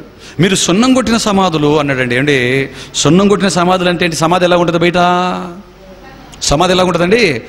మందంగా ఉంటుంది. మీరు ఇక సిటీస్లోకి వెళ్ళిన సమాధులను చూశారంటే, మన సమాధులు ఏదో చిన్న చిన్న ఊర్లలో ఉంటాయి, తిరుపతిలో కూడా, మన ఊర్లో కూడా బాగానే ఉన్నాయి. ఇంకా హైయర్ సిటీస్కి వెళ్ళి మనం చూశారనుకోండి, మెట్రోపాలిటన్ సిటీస్కి వెళ్ళి చూస్తే ఆ సమాధులు ఎలా ఉంటాయంటే, మన ఇంట్లో ఉన్న బండలు కూడా అంత మంచి బండలు మనం వేసుకోలేం. పాలరాతితో సమాధులు కట్టుకొని ఉంటారండి. మీరు ఆలోచించండి పిల్లరా, పైన సమాధులు అంత అందంగా ఉన్నాయి, అంత అందంగా ఉంది కదా, ఇంత ఖర్చు పెట్టాము కదా, లోపల సువాసన ఉంటుందేమో అని త్రవ్వామనుకో, లోపల ఏముంటుంది నీకు? కంపు మాత్రం అందరికి వచ్చినట్లే కామన్గానే వస్తుంది. మీరు ఆలోచించండి పిల్లరా. అంటే పైన బాగున్నారు, వెలుపల శుద్ధి. వెలుపల ఎలా ఉన్నారు అన్నమాట శాస్త్రుల పరిచయాలు? రే, తలపాగా సరిగా కట్టుకున్నావా లేదా, నిలువుటంగి సరిగ్గా వేసుకున్నావా లేదా, కలరింగ్ ఏమైనా తక్కువైందా, పైన వేసుకున్న గుడ్డ ఏమైనా తక్కువైందా, లేకపోతే తల మీద పెట్టుకునే దేవుడు చెప్పింది ఏమైనా తక్కువైందా, చేతికి కట్టుకునేవి తక్కువయ్యాయా, లేకపోతే ఎక్కడెక్కడ జాగ్రత్తగా చూసుకొని చెంగులు పెద్దవి చేసుకొని వెడల్పుగా చేసుకొని పైన ఎలాగున్నారంటే గెటప్ అంతా గడ్డం సరిగ్గా పెంచావా లేదా? అంతేనా? ఈదుల్లో ఇశ్రాయేలీలో హెబ్రీలో ఉన్నటువంటి ఆలోచన ఏంటి? గడ్డాలు సరిగ్గా తీయకుండా పెంచుకోవాలి, నీట్గా గడ్డం, పొట్ట దగ్గర గడ్డం ఉండాలి, చెంగులు వెడల్పుగా ఉండాలి, మనం వెళుతుంటే మంది మార్పులో ఉండాలి. పైన ఆకారాన్ని బాగా చూసుకుంటున్నారు, కానీ లోపలికి వెళ్ళేసరికి కంపు, కోపం, పగ, ప్రతీకారం, అజితీంద్రియతత్వం, మనిషిలో మీద కనీసగా కనికరం లేకపోవడం. నిజంగా అండి, ఇది ఒక యూదులోనే కాదండి, ఇప్పుడున్న చాలామంది వర్గాల్లో ఉంటుంది. అందుకే చూడండి, చక్కగా పై అక్కడ నా సామిరంగా వైట్ అండ్ వైట్ ఒకే యూనిఫామ్ టైపులో వేసుకుంటారు. దేవుని నమ్ముకున్నాం చెప్పుకొని మంచి యూనిఫామ్ వేస్తాడు, దాని మీద మరొకటి వేస్తాడు, మంచిగా గడ్డం పెట్టుకుంటాడు, పైన టోపీ పెట్టుకుంటాడు. లోపలికి వెళ్ళేసరికి ఎక్కడ మందు పాత్ర పెడదాం, ఎక్కడ మిషన్ గన్లు పెడదాం, ఏ దేశాన్ని ఎలా పేల్చేద్దాం, ఎవరిని ఎలా లేపేద్దాం, ఇదేనా చేస్తున్నది. మళ్ళీ ఏమో మంచి బైబిల్ గ్రంథాన్ని మాత్రం ఇలా పట్టుకుని పైకి ఏమో కరుణామూర్తిలాగా పైన నీట్ అనమాట. ఇంకా వాడి ఫేసు, వాడి కళ్ళు, వాడి మీసాలు, వాడి గడ్డము, వాడి డ్రెస్అప్ చూసామనుకో, నిజంగా ఇటు బిన్ లాడెన్ చూసేటప్పుడు ఎలాగున్నాడండి? బిన్ లాడెన్ చూసేటప్పుడు ఎలాగున్నాడు? అల్లాహు అక్బర్, అల్లాహు అక్బర్ అని ఊపిరితో మాట్లాడతాడు, ఏదో మాట్లాడతాడు, అన్ని కొనాల మాటలు చెప్తాడు. వాడిని చూసి ఎలా ఉన్నాడంటే నిజంగా మనల్ని చూసినా సరే ఈడు చంపింటాడులే అని, మనల్ని చూసినా సరే ఈడు చంపింటాడు, ఈడు మందు తాగుబోతూ ఉంటాడు, మనల్ని అనుకుంటారేమో మన మొహాలు చూసి. నిజంగా బిన్ లాడెన్ వాడి మొహం చూసి ఎలా ఉన్నాడండి వాడు? ఈయనంత మంచి కరుణామూర్తి, దయామూర్తి, నిజంగా నీతి కిరీటం అనేటట్టు ఉన్నాడు. అంతేనండి. కానీ పక్కన గన్ను పెట్టుకుని ఎలా ఉంటాడండి? ఇలా ఉంటాడండి. పైకి వాడు పైన కనిపిస్తున్నాడు కదా, Bin Laden I love you అన్నావు అనుకో, కొల్లబడి చంపుతాడు. లోపల ఏముంది వాని హృదయం? కుళ్ళు. జకీర్ నాయక్ చూడండి, జకీర్ నాయక్ చెప్పేదేమో వాడు శ్రీరంగ నీతులండి. వాడిని మొత్తం ఎలా చెప్తాడు? మంచి కోటు వేసుకుంటాడు, ఆ గిట్టల వరకు అదేదో ముస్లింలు చెప్పినటువంటి అది ఆ గెట్టల వరకు వేసుకుంటాడండి. వేసుకొని పైన షూట్ వేసుకొని వాడు కానివ్వండి, ఆ షెఫీ అనేవాడు కానివ్వండి, ఈ దరిద్రుల జాబితా అంతా మీరు చూసినట్లయితే పైకి ఎలాగుంటుండే వీళ్ళు? పైకి మాత్రం ఎవరో ప్రవక్త చెప్పినటువంటి ఆకారాలు, నీట్గా నా సామిరంగా మంచి స్మెల్, ఇక్కడ కొడితే అక్కడ ముక్కులు పుట్టాలకు కొట్టాలి వాసన, నీట్గా ఉంటాడు. ఖురాన్ గ్రంథం అంటాడు, పట్టుకుంటాడు, గడ్డం కరెక్ట్గా లెంత్ పొట్ట వరకు పెంచుకుంటాడు, చూడ్డానికి విన్నంత భక్తిపడు లేదనుకుంటాడు. వాడు చెప్పినన్ని కూడా ఖురాన్లో మాటలు, ఏదో వేదాల సారం అన్నాడు, లోపలికి వెళ్ళి ఏం చేశాడు వీడు? పెట్టేయండి బాంబులు, పేల్చేయండి, జిహాద్ లేపేయండి అన్నాడు. దొరకగానే తుర్రుమన్నాడు దేశాన్ని విడిచిపెట్టి. రేపు షఫీగాడికి బట్టే గతి అదే. మీరు ఆలోచించలేదు ఏమన్నా పిల్ల పైకేనండి వీళ్ళు అమాయకులు పాపం అండి సోదరులు. పైకి మాత్రం ఇదిగో ఇలా ఉంటారు. వాడి మాటలు నమ్మి మోసపోతాను ఎందరో ముస్లిం సోదరులు ఉన్నారు. పైన గెటప్ ఏమండి, యూదుల గెటప్కి వాళ్ళకు తేడా లేదు. ఆ రోజు యూదులు పై గెటప్ సున్నతి చేసావా లేదా 8వ దినం, వీడికి అది చేసావా లేదా ధర్మశాస్త్ర ప్రకారం అనుకున్నాడు. వీడు సున్నతి వీడు గడ్డం అనుకున్నాడు. దేవుని పిల్లలారు ఇప్పుడు చూడండి, పైకి గెటప్ బాగా చూసుకుంటున్నారు శాస్త్రులు పరిచయాలు, కానీ వారి హృదయాంతరంలోనికి వెళ్ళేసరికి ఎలా ఉంది పరిస్థితి? కంపు. అందుకే సున్నం కొట్టిన సమాధులరా మీరు, చూడటానికి మాత్రం బాగా కనబడతారా, చేసేవన్నీ ఇవే. ఆసిఫాను రేప్ చేసిన వాళ్ళు ఎవరున్నారండి? ఆసిఫాను రేప్ చేసిన వాళ్ళు ఒక పూజారి ఉన్నాడండి. ప్రవచనాలు చెప్పేవాడు, గ్రంథ సారాన్ని మాట్లాడేవాడు, వచ్చిన వారికి పూజలు చేసి పంపిస్తున్నటువంటి ఈ స్వామి అనేవాడు పైకి గెటప్ వాడేమో కాషాయం వేశాడు, కానీ వాడి లోపల అంతరంగం ఎలాగుంది? వాడు పసికందును పాడు చేసే అంతరంగం. డేరా బాబా ఎంతమంది ఉన్నారో చెప్పండి దేవున్న పిల్లలు ఇలాంటి వాళ్ళు. అంటే పై ఆకారాలు బాగున్నాయి, పై కలరింగ్ బాగుంది, గిడ్డలు అన్నీ బాగున్నాయి, కానీ వాడి హృదయం కుళ్ళిపోయింది లోపల. అలాగే ఇదిగో వీళ్ళందరికీ బాబులే ఈ శాస్త్రులు పరిచయులు. వారు అలాగే ఉన్నారండి, అలాగే ఉన్నారు నిజంగా దేవున్న పిల్లలారా. పైన మాత్రం బాగా చూసుకుంటున్నారు, లోన విడిచిపెట్టేశారంటే ఇదే శాస్త్రుల పరిచయుల వారు అనుసరిస్తున్న నీతి. మొదటిది ఏంటి? చెప్పడం మాత్రం కరెక్ట్గా చెప్తున్నారు, వారి బ్రతుకుల్లో మాత్రం చెప్పిన దాని ప్రకారం బ్రతకడం లేదు. రెండవది ఏం చేశారు? ఇవ్వటంలో మాత్రం 10% ఇచ్చేస్తున్నారు శుభ్రంగా హ్యాపీగా, కానీ ప్రధానమైన వాటిని, న్యాయాన్ని, కనికరాన్ని, నీతిని, ప్రేమను విడిచిపెట్టేశారు. మూడవ విషయంలోకి వచ్చేసరికి పైన మాత్రం క్లీన్ చేసుకుంటున్నారు, పాత్రలు గీతలు క్లీన్ చేసుకుంటున్నారు, పై ఆకారాలు గెటప్పులు బాగున్నాయి, లోన హృదయాలు మాత్రం అజితీంద్రియతంతో, దోపుతో, కుళ్ళు కపటంతో నిండిపోయి కంపు కొడుతున్నాయి. ఆలోచించండి, ఇది శాస్త్రులకు పరిచయులకు ఉన్నటువంటి నీతి. వారికి అర్థం కాదు గనుకే సున్నం కొట్టిన సమాధులు అన్నాడు, కళ్ళ ముందు కనపడుతున్న సమాధులతో పోలుస్తూ. కానీ వారికి అర్థం కాలేదండి. ఏమండి, ఇది శాస్త్రులకు పరిచయులలో ఉన్నటువంటి నీతి. చెప్పటం, చేయకపోవటం, ఇవ్వటంలో ఫుల్లుగా ఇవ్వటం, ప్రధానమైనవి విడిచిపెట్టడం, పైన క్లీన్ చేసుకోవటం, లోన మాత్రం అలాగే ఉంచుకోవటం. ఇది శాస్త్రుల పరిచయుల నీతి. పిల్లరా, ఇప్పుడు క్రైస్తవులంగా మన నీతి ఎలా ఉండాలన్నాడు 5:20లో? వారి నీతి కంటే మీ నీతి అధికము కాని ఎడల మీరు పరలోక రాజ్యంలో ప్రవేశించలేరు అన్నాడు. చూడండి, ఇక మన గురించి మనం ఎలాగుండాలో చెబుతున్నాడు. మనం ఎలాగుండాలో చెబుతూ రోమీలకు రాసిన పత్రిక 2వ అధ్యాయం. ఇక మన దగ్గరికి వచ్చాడు. ఇదిగో నాయన శాస్త్రుల నీతి, పరిశీలన నీతి ఇది అని మన కళ్ళ ముందుకు తెచ్చాడు వాక్యంలో. ఇక నన్ను నమ్ముకున్న మీరు, నన్ను ధరించుకున్నామని బాప్తిస్వాలు చెప్పుకుంటున్న మీరు, క్రైస్తవులుగా, దేవుని పిల్లలుగా పిలువబడుతున్న మీరు, ఇదిగో మీరు ఎలాగుండాలి అంటే చెబుతున్నాడు రోమీలకు రాసిన పత్రిక 2వ అధ్యాయం 21వ వచనం 22వ వచనాన్ని మీరు చదవగలిగితే మన బ్రతుకు ఎలాగుండాలో చెప్తున్నాడు. చూడండి, మనం ఎలాగుండాలో చెప్తున్నాడు. చూడండి దేవుని పిల్లలారా, రోమా 2:21-22. ఎదుటి వానికి బోధించు, నీకు నీవే బోధించుకునవా? ఏమంటాడు? ఎదుటి వానికి బోధించు, నీకు నీవే బోధించుకునవా? దొంగిల వద్దని ప్రకటిస్తున్న నీవు దొంగిలదవా? వ్యభిచరింపవద్దు అని చెప్పే నీవు వ్యభిచరించేదవా? విగ్రహాలను అసహించుకుని నీవు చర్చిలో ఆదివారం వేళ మొత్తం అంత గుళ్ళను దోచేదవా? ధర్మశాస్త్రమును అతిశయించు నీవు ధర్మశాస్త్రం మీరుట వలన దేవుణ్ణి అవమానపరుస్తావా? దేవుడికి అవమానం తీసుకొస్తావా అంటున్నాడు. నిజంగానండి, ఈ మాటలను మనం జాగ్రత్తగా ఆలోచిస్తానండి, ఎంత సూటిగా చెబుతున్నాడో చూడండి దేవుడు. వారిలాగా ఇక ఉపమానాలు లేవు. సున్నం కొట్టిన సమాధులు లాగున్నారు, పైన బాగున్నారు, లోన బాగోలేరని ఇవి లేవు.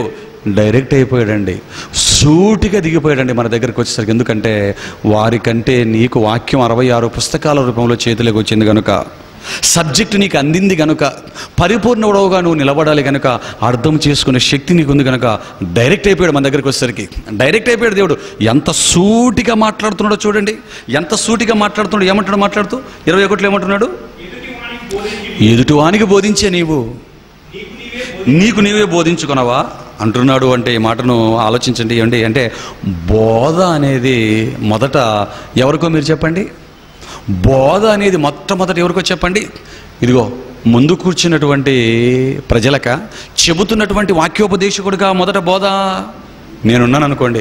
నేను ఇంతవరకు చెప్పినటువంటి ఈ వాక్యం, ఇంతవరకు నేను మాట్లాడుతున్న ఈ సందేశం, ఈ ప్రసంగ సారం మీకు ఇంత చెప్పిన తర్వాత శాస్త్ర నీతి కంటే, పరిశీలన నీతి కంటే ఏమండి చెప్పిన మాటలన్నీ మొదట నా బ్రతుకులో ఉండాలి. మొదట నా బ్రతుకులో ఉండాలి. దేవుని పిల్లరా, నా బ్రతుకులో లేకుండా మీకు చెప్పే హక్కు కానీ, మీకు చెప్పే అధికారం కానీ నాకు లేదండి. అది చెబుతున్నాడు దేవుడు. ఇదిగో చెబుతున్నావు, నువ్వు బోధించే నీకు బోధించుకున్నావా? మొదట నీకు నువ్వు బోధించుకో అంటున్నాడు. మొదట నీకు నువ్వు బోధించుకో. ఎందుకంటే వారు ఏం చేశారంటే, నేను ధర్మశాస్త్రం మొదటి ఇచ్చాను కదా పాత నిబంధన. వారు ఏం చేశారంటే శాస్త్రులు నీతులు, వారి నీతి ఏంటంటే శాస్త్రుల నీతి, పరిశీలన నీతి ఏంటంటే నాయన వారు ఏం చేశారంటే ఇదిగో బైబిల్లోనే కరెక్ట్గా చెప్పారు, కరెక్ట్గా బోధించారు. కానీ వారు ఏదైతే బోధించారో దాన్ని వారి బ్రతుకులో లేకుండా పోయారు. వారి బ్రతుకులో చూసుకోకుండా వాళ్ళు ఫెయిల్ అయిపోయారు. ఇదిగో నీవు నా బిడ్డవుగా, ఇదిగో క్రీస్తును ధరించుకున్నవాడవుగా నువ్వేం చేయాలంటే ఇదిగో బోధిస్తున్న నీకు నీవే బోధించుకో అన్నాడు. నీకు నీవే బోధించుకో. మొదట నీ జీవితంలో అవి ఉండేటట్టుగా చూసుకో, ఆ తర్వాత ఇతరులకు చెప్పు. అందుకని చెప్పాడు, దొంగిల వద్దని చెప్పు, నీవు దొంగిలెదవా. వాక్యోపదేశకుడు బయట దొంగతనం చేయడు. ఇప్పుడు వాక్యం చెప్పి మేము ఉన్నామా? బయట దొంగతనం చేయం. బళ్ళు బయట పెట్టి నువ్వు తీసుకెళ్ళిపోవడాలు, కార్లు తీసుకెళ్ళిపోవడాలు, మీరు అలాగ వచ్చినప్పుడు మీ సంఘంలో మీ మెల్లో చైన్లు దించడాలు ఇలా చేయం. మరేం చేస్తాం? మీరు వేసినటువంటి కానుకలు ఉంటాయే, మీరు ఇచ్చిన డబ్బును ఇచ్చినట్టు దేవుడి కోసం ఖర్చు పెట్టకుండా, మాకు దేవుడు ఇచ్చినప్పటికీ మరలా వాటిని మా ఖర్చుల కోసం, మా బళ్ళ కోసం, మా ఇళ్ళ కోసం, మా కార్ల కోసం, మా భార్యల కోసం, మా కుటుంబాల లగ్జరీ లైఫ్ల కోసం దాన్ని మరలా మేము చేయి పెట్టి మేము వాడుకున్నాం అనుకోండి, అదేమైపోతుంది? దొంగిలించటం. దేవుడి సొమ్మును దొంగిలించటం. వాక్యోపదేశకుడు అనేవాడు బయట దొంగిలిండు. బయట దొంగతనం చేయం. బయటకు ఒక ఇది ఉంటుంది కదా, ఒక పాస్టర్నో, ఒక దైవ సేవకుడనో, పబ్లిక్ స్పీకర్నో ఆ టైటిల్ ఒకటి ఉంటుంది కదా, ఎక్కడైనా గుర్తుపడతారు కదా, ఆ దొంగతనాలు చేయడు వాక్యోపదేశకుడు. ఇదిగో దేవుడి కోసం మీరు ఇచ్చిన సొమ్ములో నక్కేయటం. ఆ తర్వాత ఏమన్నాడు? వ్యభిచారం చేయవద్దని చెప్పున నీవు వ్యభిచరించేదవా? శారీరకంగా చేయడు కానీ చూపుల్లో. ఆ తర్వాత ఏమన్నాడండి? విగ్రహములు అసహించుకుని నీవు గుల్లం దోసేదావు. బయటికి వెళ్ళి అయ్యో అపవిత్రత గుల్లం దోసేది. అదేదో పెద్దగా హిందువులు ఏముందండి పాపం, వారు ఏదో వారికి తెలిసింది వాళ్ళు చేసుకుంటున్నారు. వాళ్ళని ఎందుకు నువ్వు అసహించుకుంటావు? వాళ్ళని ఎందుకు వేలెత్తి చూపుతావు? రైట్ ఏదో చెప్పు. అలా కాకుండా అయ్యో విగ్రహాలని చెప్పి లోపలికి వెళ్ళిపోయి చర్చిలో మొత్తం ఏది పడితే దోచేసుకోవడమే. అందుకే చెప్తున్నాడు, ఇది శాస్త్రుల నీతి, పరిశీలన నీతి. మీ నీతి అలా ఉండకూడదు. మీరు ఎలా ఉండాలంటే చెప్పేదొకటి చేసేదొకటిగా ఉండకూడదు నాయన. నువ్వు ఏదైతే చెబుతున్నావో మొదట నీ జీవితంలో ఉన్నాయో లేవో చూసుకో. యాక్టింగ్ వద్దు అన్నాడు. యాక్టింగ్ వద్దు, వేషధారణ వద్దు అన్నాడు. వేషధారణ వద్దు. ఇదిగో వారి నీతి కంటే మీ నీతి అధికము కావాలి. వారి నీతి కంటే మీ నీతి అధికం కావాలంటే ఏం చేయాలి? వారు చెప్పారు, చేయటం లేదు. ఇప్పుడు నువ్వేం చేయాలి? నువ్వు చెబుతూ చెప్పాలి, చెప్పిన దారి ప్రకారం బ్రతకాలి. ఈ రెండు ఉండాలి అన్నాడు. ఇక రెండవది ఏంటి? వాళ్ళు చేసింది ఏంటి? వాళ్ళు దశమ భాగాలు అయితే ఫుల్గా ఇస్తున్నారు. పోపులో గీపులో మొత్తం అన్నిట్లో ఇస్తున్నారు, జీలకర్రలో, పుదీనాలో. కానీ ప్రధానమైన వాటిని విడిచిపెట్టేశారండి వాళ్ళు. ప్రధానమైన వాటిని విడిచిపెట్టేశారు. చూడండి దేవుని పిల్లలారా, ఏమండి ఇప్పుడు వారి నీతి కంటే మన నీతి అధికం కావాలంటే ఏం చేయాలి? వారి నీతి కంటే మన నీతి అధికం కావాలంటే బాగా వినండి. శాస్త్రుల నీతి కంటే, పరిశీలన నీతి కంటే మీ నీతి అధికము కావాలి అంటే ఇదిగో ఇవ్వటం దగ్గరికి వచ్చేసరికి ఇక్కడ మాత్రం కరెక్ట్గా దశంభాగాలు ఇచ్చేస్తున్నారు. ప్రధానమైన వాటిని విడిచిపెట్టారు. ఇవ్వటం విషయంలోకి వచ్చేసరికి అండి, ఇప్పుడు శాస్త్రుల నీతి కంటే, పరిశీలన నీతి కంటే మన నీతి అధికం కావాలి అంటే వారికున్న నీతి దశంభాగాలు ఇవ్వటం, వారికున్న నీతి 10వ వంతును దేవుడికి చెల్లించటం. ఏమండి ఇప్పుడు దేవుడు మనకిచ్చినటువంటివి ఎంత వంతు కానుకలు ఇవ్వమంటున్నాడు చెప్పండి. ఎంత దేవుడికి ఇవ్వాలి? ఎంత పర్సెంట్ మనం దేవుడికి ఇవ్వాలి? మీరు ఆలోచించండి. ఎంత ఇవ్వాలి మనం? ఇప్పుడు మనము కూడా దశమ భాగం ఇచ్చామనుకోండి, వారు దేవుడికి ఇస్తున్నది దశమ భాగం ఇవ్వటంలో, ఇప్పుడు మనము కూడా దశమ భాగం ఇచ్చామనుకోండి, అప్పుడు మన నీతి ఏమవుతుంది? వారి నీతితో, శాస్త్రుల పరిశీలన నీతితో మనము దశమ భాగం ఇస్తే వారి నీతితో సమానం అవుతుంది. ఏమండి దశమ భాగం కంటే తక్కువ ఇచ్చామనుకోండి, వారి నీతి కంటే మన నీతి ఏమైపోతుంది? తగ్గిపోతుంది. దశంభాగం కంటే తక్కువ ఇచ్చినా కూడా పోతాం. కనీసం దశంభాగం వాళ్ళు ఇస్తున్నారు, మనము దశంభాగం ఇచ్చామనుకోండి దేవుడికి, వారి నీతితో మన నీతి సమానం అవుతుంది. వారి నీతితో మీ నీతి సమానం అయిపోతే మీకు పరలోకం అంటున్నాడా? వారి నీతి కంటే మీ నీతి అధికం కావాలంటున్నాడా? చెప్పండి పిల్లలారా. వారి నీతి కంటే మీ నీతి ఏం కావాలి? అధికము కావాలి అన్నాడంటే ఇప్పుడు దేవుడికి మనం ఎంత ఇవ్వాలి? వారి నీతిని మనం ఓవర్టేక్ చేయడానికి, వారి నీతి కంటే ఎక్కువ చేయడానికంటే, దాన్ని మనం దాటేయడానికి ఎంత ఇవ్వాలి? ఇప్పుడు దేవుడికి 10వ భాగం ఇస్తే కుదరదు. మరి ఇప్పుడు ఎంత ఇవ్వాలి? 10వ భాగం కంటే ఎక్కువ ఇవ్వాలా, తక్కువ ఇవ్వాలా? ఎక్కువ ఇవ్వాలి. అది 11% ఇస్తావో, 12% ఇస్తావో, 13 ఇస్తావో, 15 ఇస్తావో, 20 ఇస్తావో, 50 ఇస్తావో, నీ ఇష్టం. ఇంకంతే. ఇంకా ఆయన చెప్పాడు. ఆ తర్వాత దేవుడి మీద నీకుండే ప్రేమ, ఆయన పని పట్ల నీకుండే ఆసక్తిని బట్టి గుప్పిలు విప్పు అన్నాడు. చూడండి దేవుడు నా పిల్లలారా. ఏమండి, నిజంగా ఈ విషయం మీరు వింటున్నప్పుడు మీకు కూడా గుండెలు కొంచెం అటు ఇటు కొట్టుకుంటుంటాయి. ఎందుకంటే 10వ భాగాలు ఇవ్వడానికి వచ్చేసరికే నేను నలిగిపోతుంటారండి మన వాళ్ళు. ఇస్తారంటారా? మీరు ఆలోచించండి దేవుడిన పిల్లలారా. నిజంగా అసలు క్రమం తప్పకుండా 10వ భాగాలు దేవుడి పని కోసం గుప్పిలు విప్పే వాళ్ళు సంఘాలు ఎంతమంది ఉన్నారు మీరు ఆలోచించండి. ఎందుకంటే దేవుడి కోసం ఇవ్వటం అనేటప్పటికి ఎలా ఫీల్ అవుతామంటే, దేవుడి కోసం ఇచ్చేటప్పుడు డబ్బులు కానుక వేసేటప్పుడు దేవుడి కోసం ఇవ్వాలనుకున్నప్పుడు ఎలా ఫీల్ అయిపోతామంటే, అదేదో దేవుడు మనదంతా దోచుకున్నట్టు, మనకేదో భారం అయిపోయినట్టు, దేవుణ్ణి మనమే పోషించినట్టు, మనం పెట్టకపోతే ఆయనకు పస్తులు ఉన్నట్టుగా ఎలా ఫీల్ అవుతామండి? అయ్యో, ఈ దేవుణ్ణి పోషించలేక చచ్చిపోతున్నాం అబ్బా, నెల మాకు పెద్ద భారం అయిపోయిందని బయటికి చెప్పడు కానీ మొత్తేస్తాడని బయటికంటూ, లోపల మాత్రం ఫీలింగ్ ఆ 10వ భాగాలు చేత పట్టుకొని ఇచ్చేటప్పటికి నెల ఆయన్ని పోషించినట్లుగా ఫీల్ అయిపోతుంటాం. అంతేకాదు, ఇంకా ఏమనుకుంటాం, ఇదిగో ఒక ఓల్డ్ ఏజ్ హోమ్లో వేసిన తల్లిదండ్రులను వేసేస్తే నెల వాళ్ళకి ఎలాగైతే ఎంత కట్టాలో, ఓల్డ్ ఏజ్ హోమ్లో వేసిన తల్లిదండ్రులు కట్టినట్టుగా ఫీల్ అవుతుంటాం దేవుడికి ఇవ్వటం అనేది. మీరు ఆలోచించండి దేవుని పిల్లలు. కానీ ఈ విషయంలో శాస్త్రుల పరిచయం ఎలాగున్నారు? పర్ఫెక్ట్, మిస్టర్ పర్ఫెక్ట్ లాగా ఉన్నారు వాళ్ళు. ఈ విషయంలో ఎలాగున్నారు వాళ్ళు? పర్ఫెక్ట్గా పుదీనా, సోపు, అయ్యో జీలకర్ర తీసి పడేస్తున్నారండి. ఎంత బాగా చేశారో చూడండి. ఈ విషయంలో మాత్రం వాళ్ళు ఆలోచించండి దేవుని పిల్లరా. కానీ ఈ విషయంలో మన నీతి ఎలాగుందో మీరు ఆలోచించుకోండి. మన నీతి ఎలాగుందో మీరు ఆలోచించండి దేవుని పిల్లలారా. ఏమండి, చాలామంది మన దగ్గరికి వచ్చిన తర్వాత, ఏమండి ఇప్పట్లో 10వ భాగాలు 20వ భాగాలు ఇవ్వాల్సిన అవసరత లేదండి అన్నాం అనుకోండి, అబ్బా ఇదేదో భలేగుంది. ఎందుకంటే డబ్బులు వద్దంటున్నాడు కదా, 10వ భాగాలు కాదంటున్నారు కదా. ఎందుకంటే ఈ తిరుపతికి నేను వచ్చినప్పుడు నా మీద ఇక్కడ ఉన్నటువంటి పాస్టర్ ఫెలోషిప్ వాళ్ళు వేసిన కరపత్రాల్లో మొదటి పాయింట్ ఏంటంటే, ఇదిగో వీళ్ళు 10వ భాగాలు ఇవ్వద్దని చెబుతారు, అక్కడికి వెళ్ళకండి అన్నారు. పాపం అమాయకులు. ప్రజలు ఏమనుకున్నారు కొందరు, ఓహో అంటే వీళ్ళు 10వ భాగాలు వద్దంటారా, ఇవ్వద్దంటారా, ఇదేదో బాగుందే, ఇంతకంటే మాకేం కావాలని అని వచ్చారండి. కుప్పలుగా సర్ర వచ్చారు. మామూలుగా వచ్చారా క్లాసులకి. క్లాస్ అయిపోయిన తర్వాత మాట్లాడేదానికి నాకు సమయం ఉండేది. ఒక మంచిదమ్మా మీరు చూసారు లేదో స్టార్టింగ్లో కాలేజీ అంత విపరీతంగా జనాలు వచ్చేసారు. ఎందుకు? 10వ భాగాలు వద్దంటున్నారు, ఇవ్వద్దంటున్నారు. అబ్బా ఇదేదో మా ప్రాణము తెప్పరిల్లినట్లుగా ఉంది. ఎడారిలో నీటి చుక్క, ఎండిన భూమి మీద తొలకరి జల్లులు అన్నట్లుగా వచ్చారండి.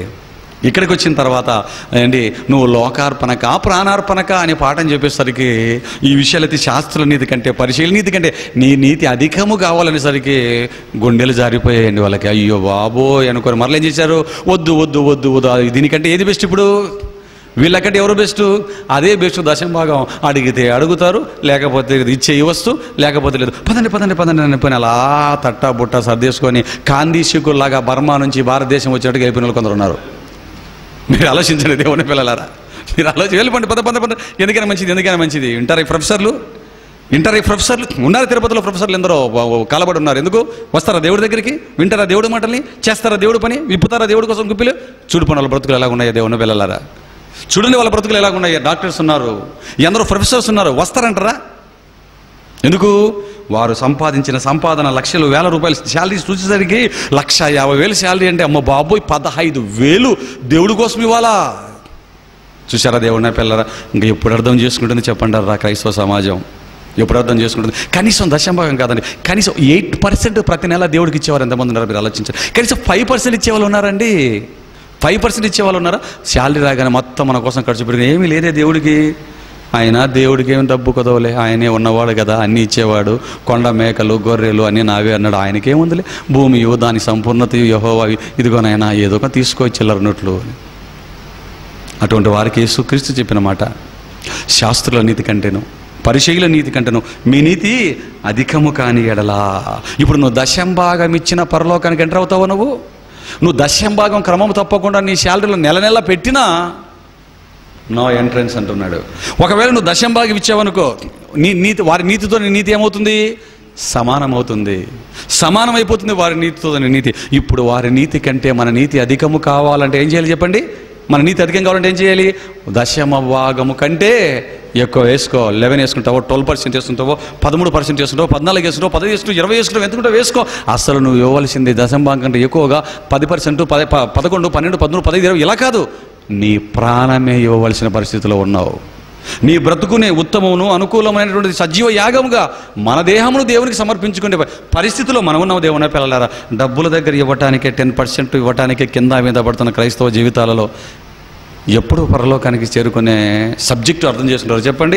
ఇంతగా చెప్పేందుకో దీన్ని మనం నెట్లో అప్లోడ్ చేద్దాం, ఎంతమంది దీన్ని విని మరి ముందుకు వస్తారో మీరు ఆలోచించండి. దేవుడి పిల్లలు, కనీసం ఇక్కడ కూర్చొని ఆదివారం ఈరోజు వింటున్నా మీలో ఎంతమంది మనసు మార్చుకొని దేవుడి పని కోసం ఇవ్వాలని ముందుకు వస్తారు చెప్పండి?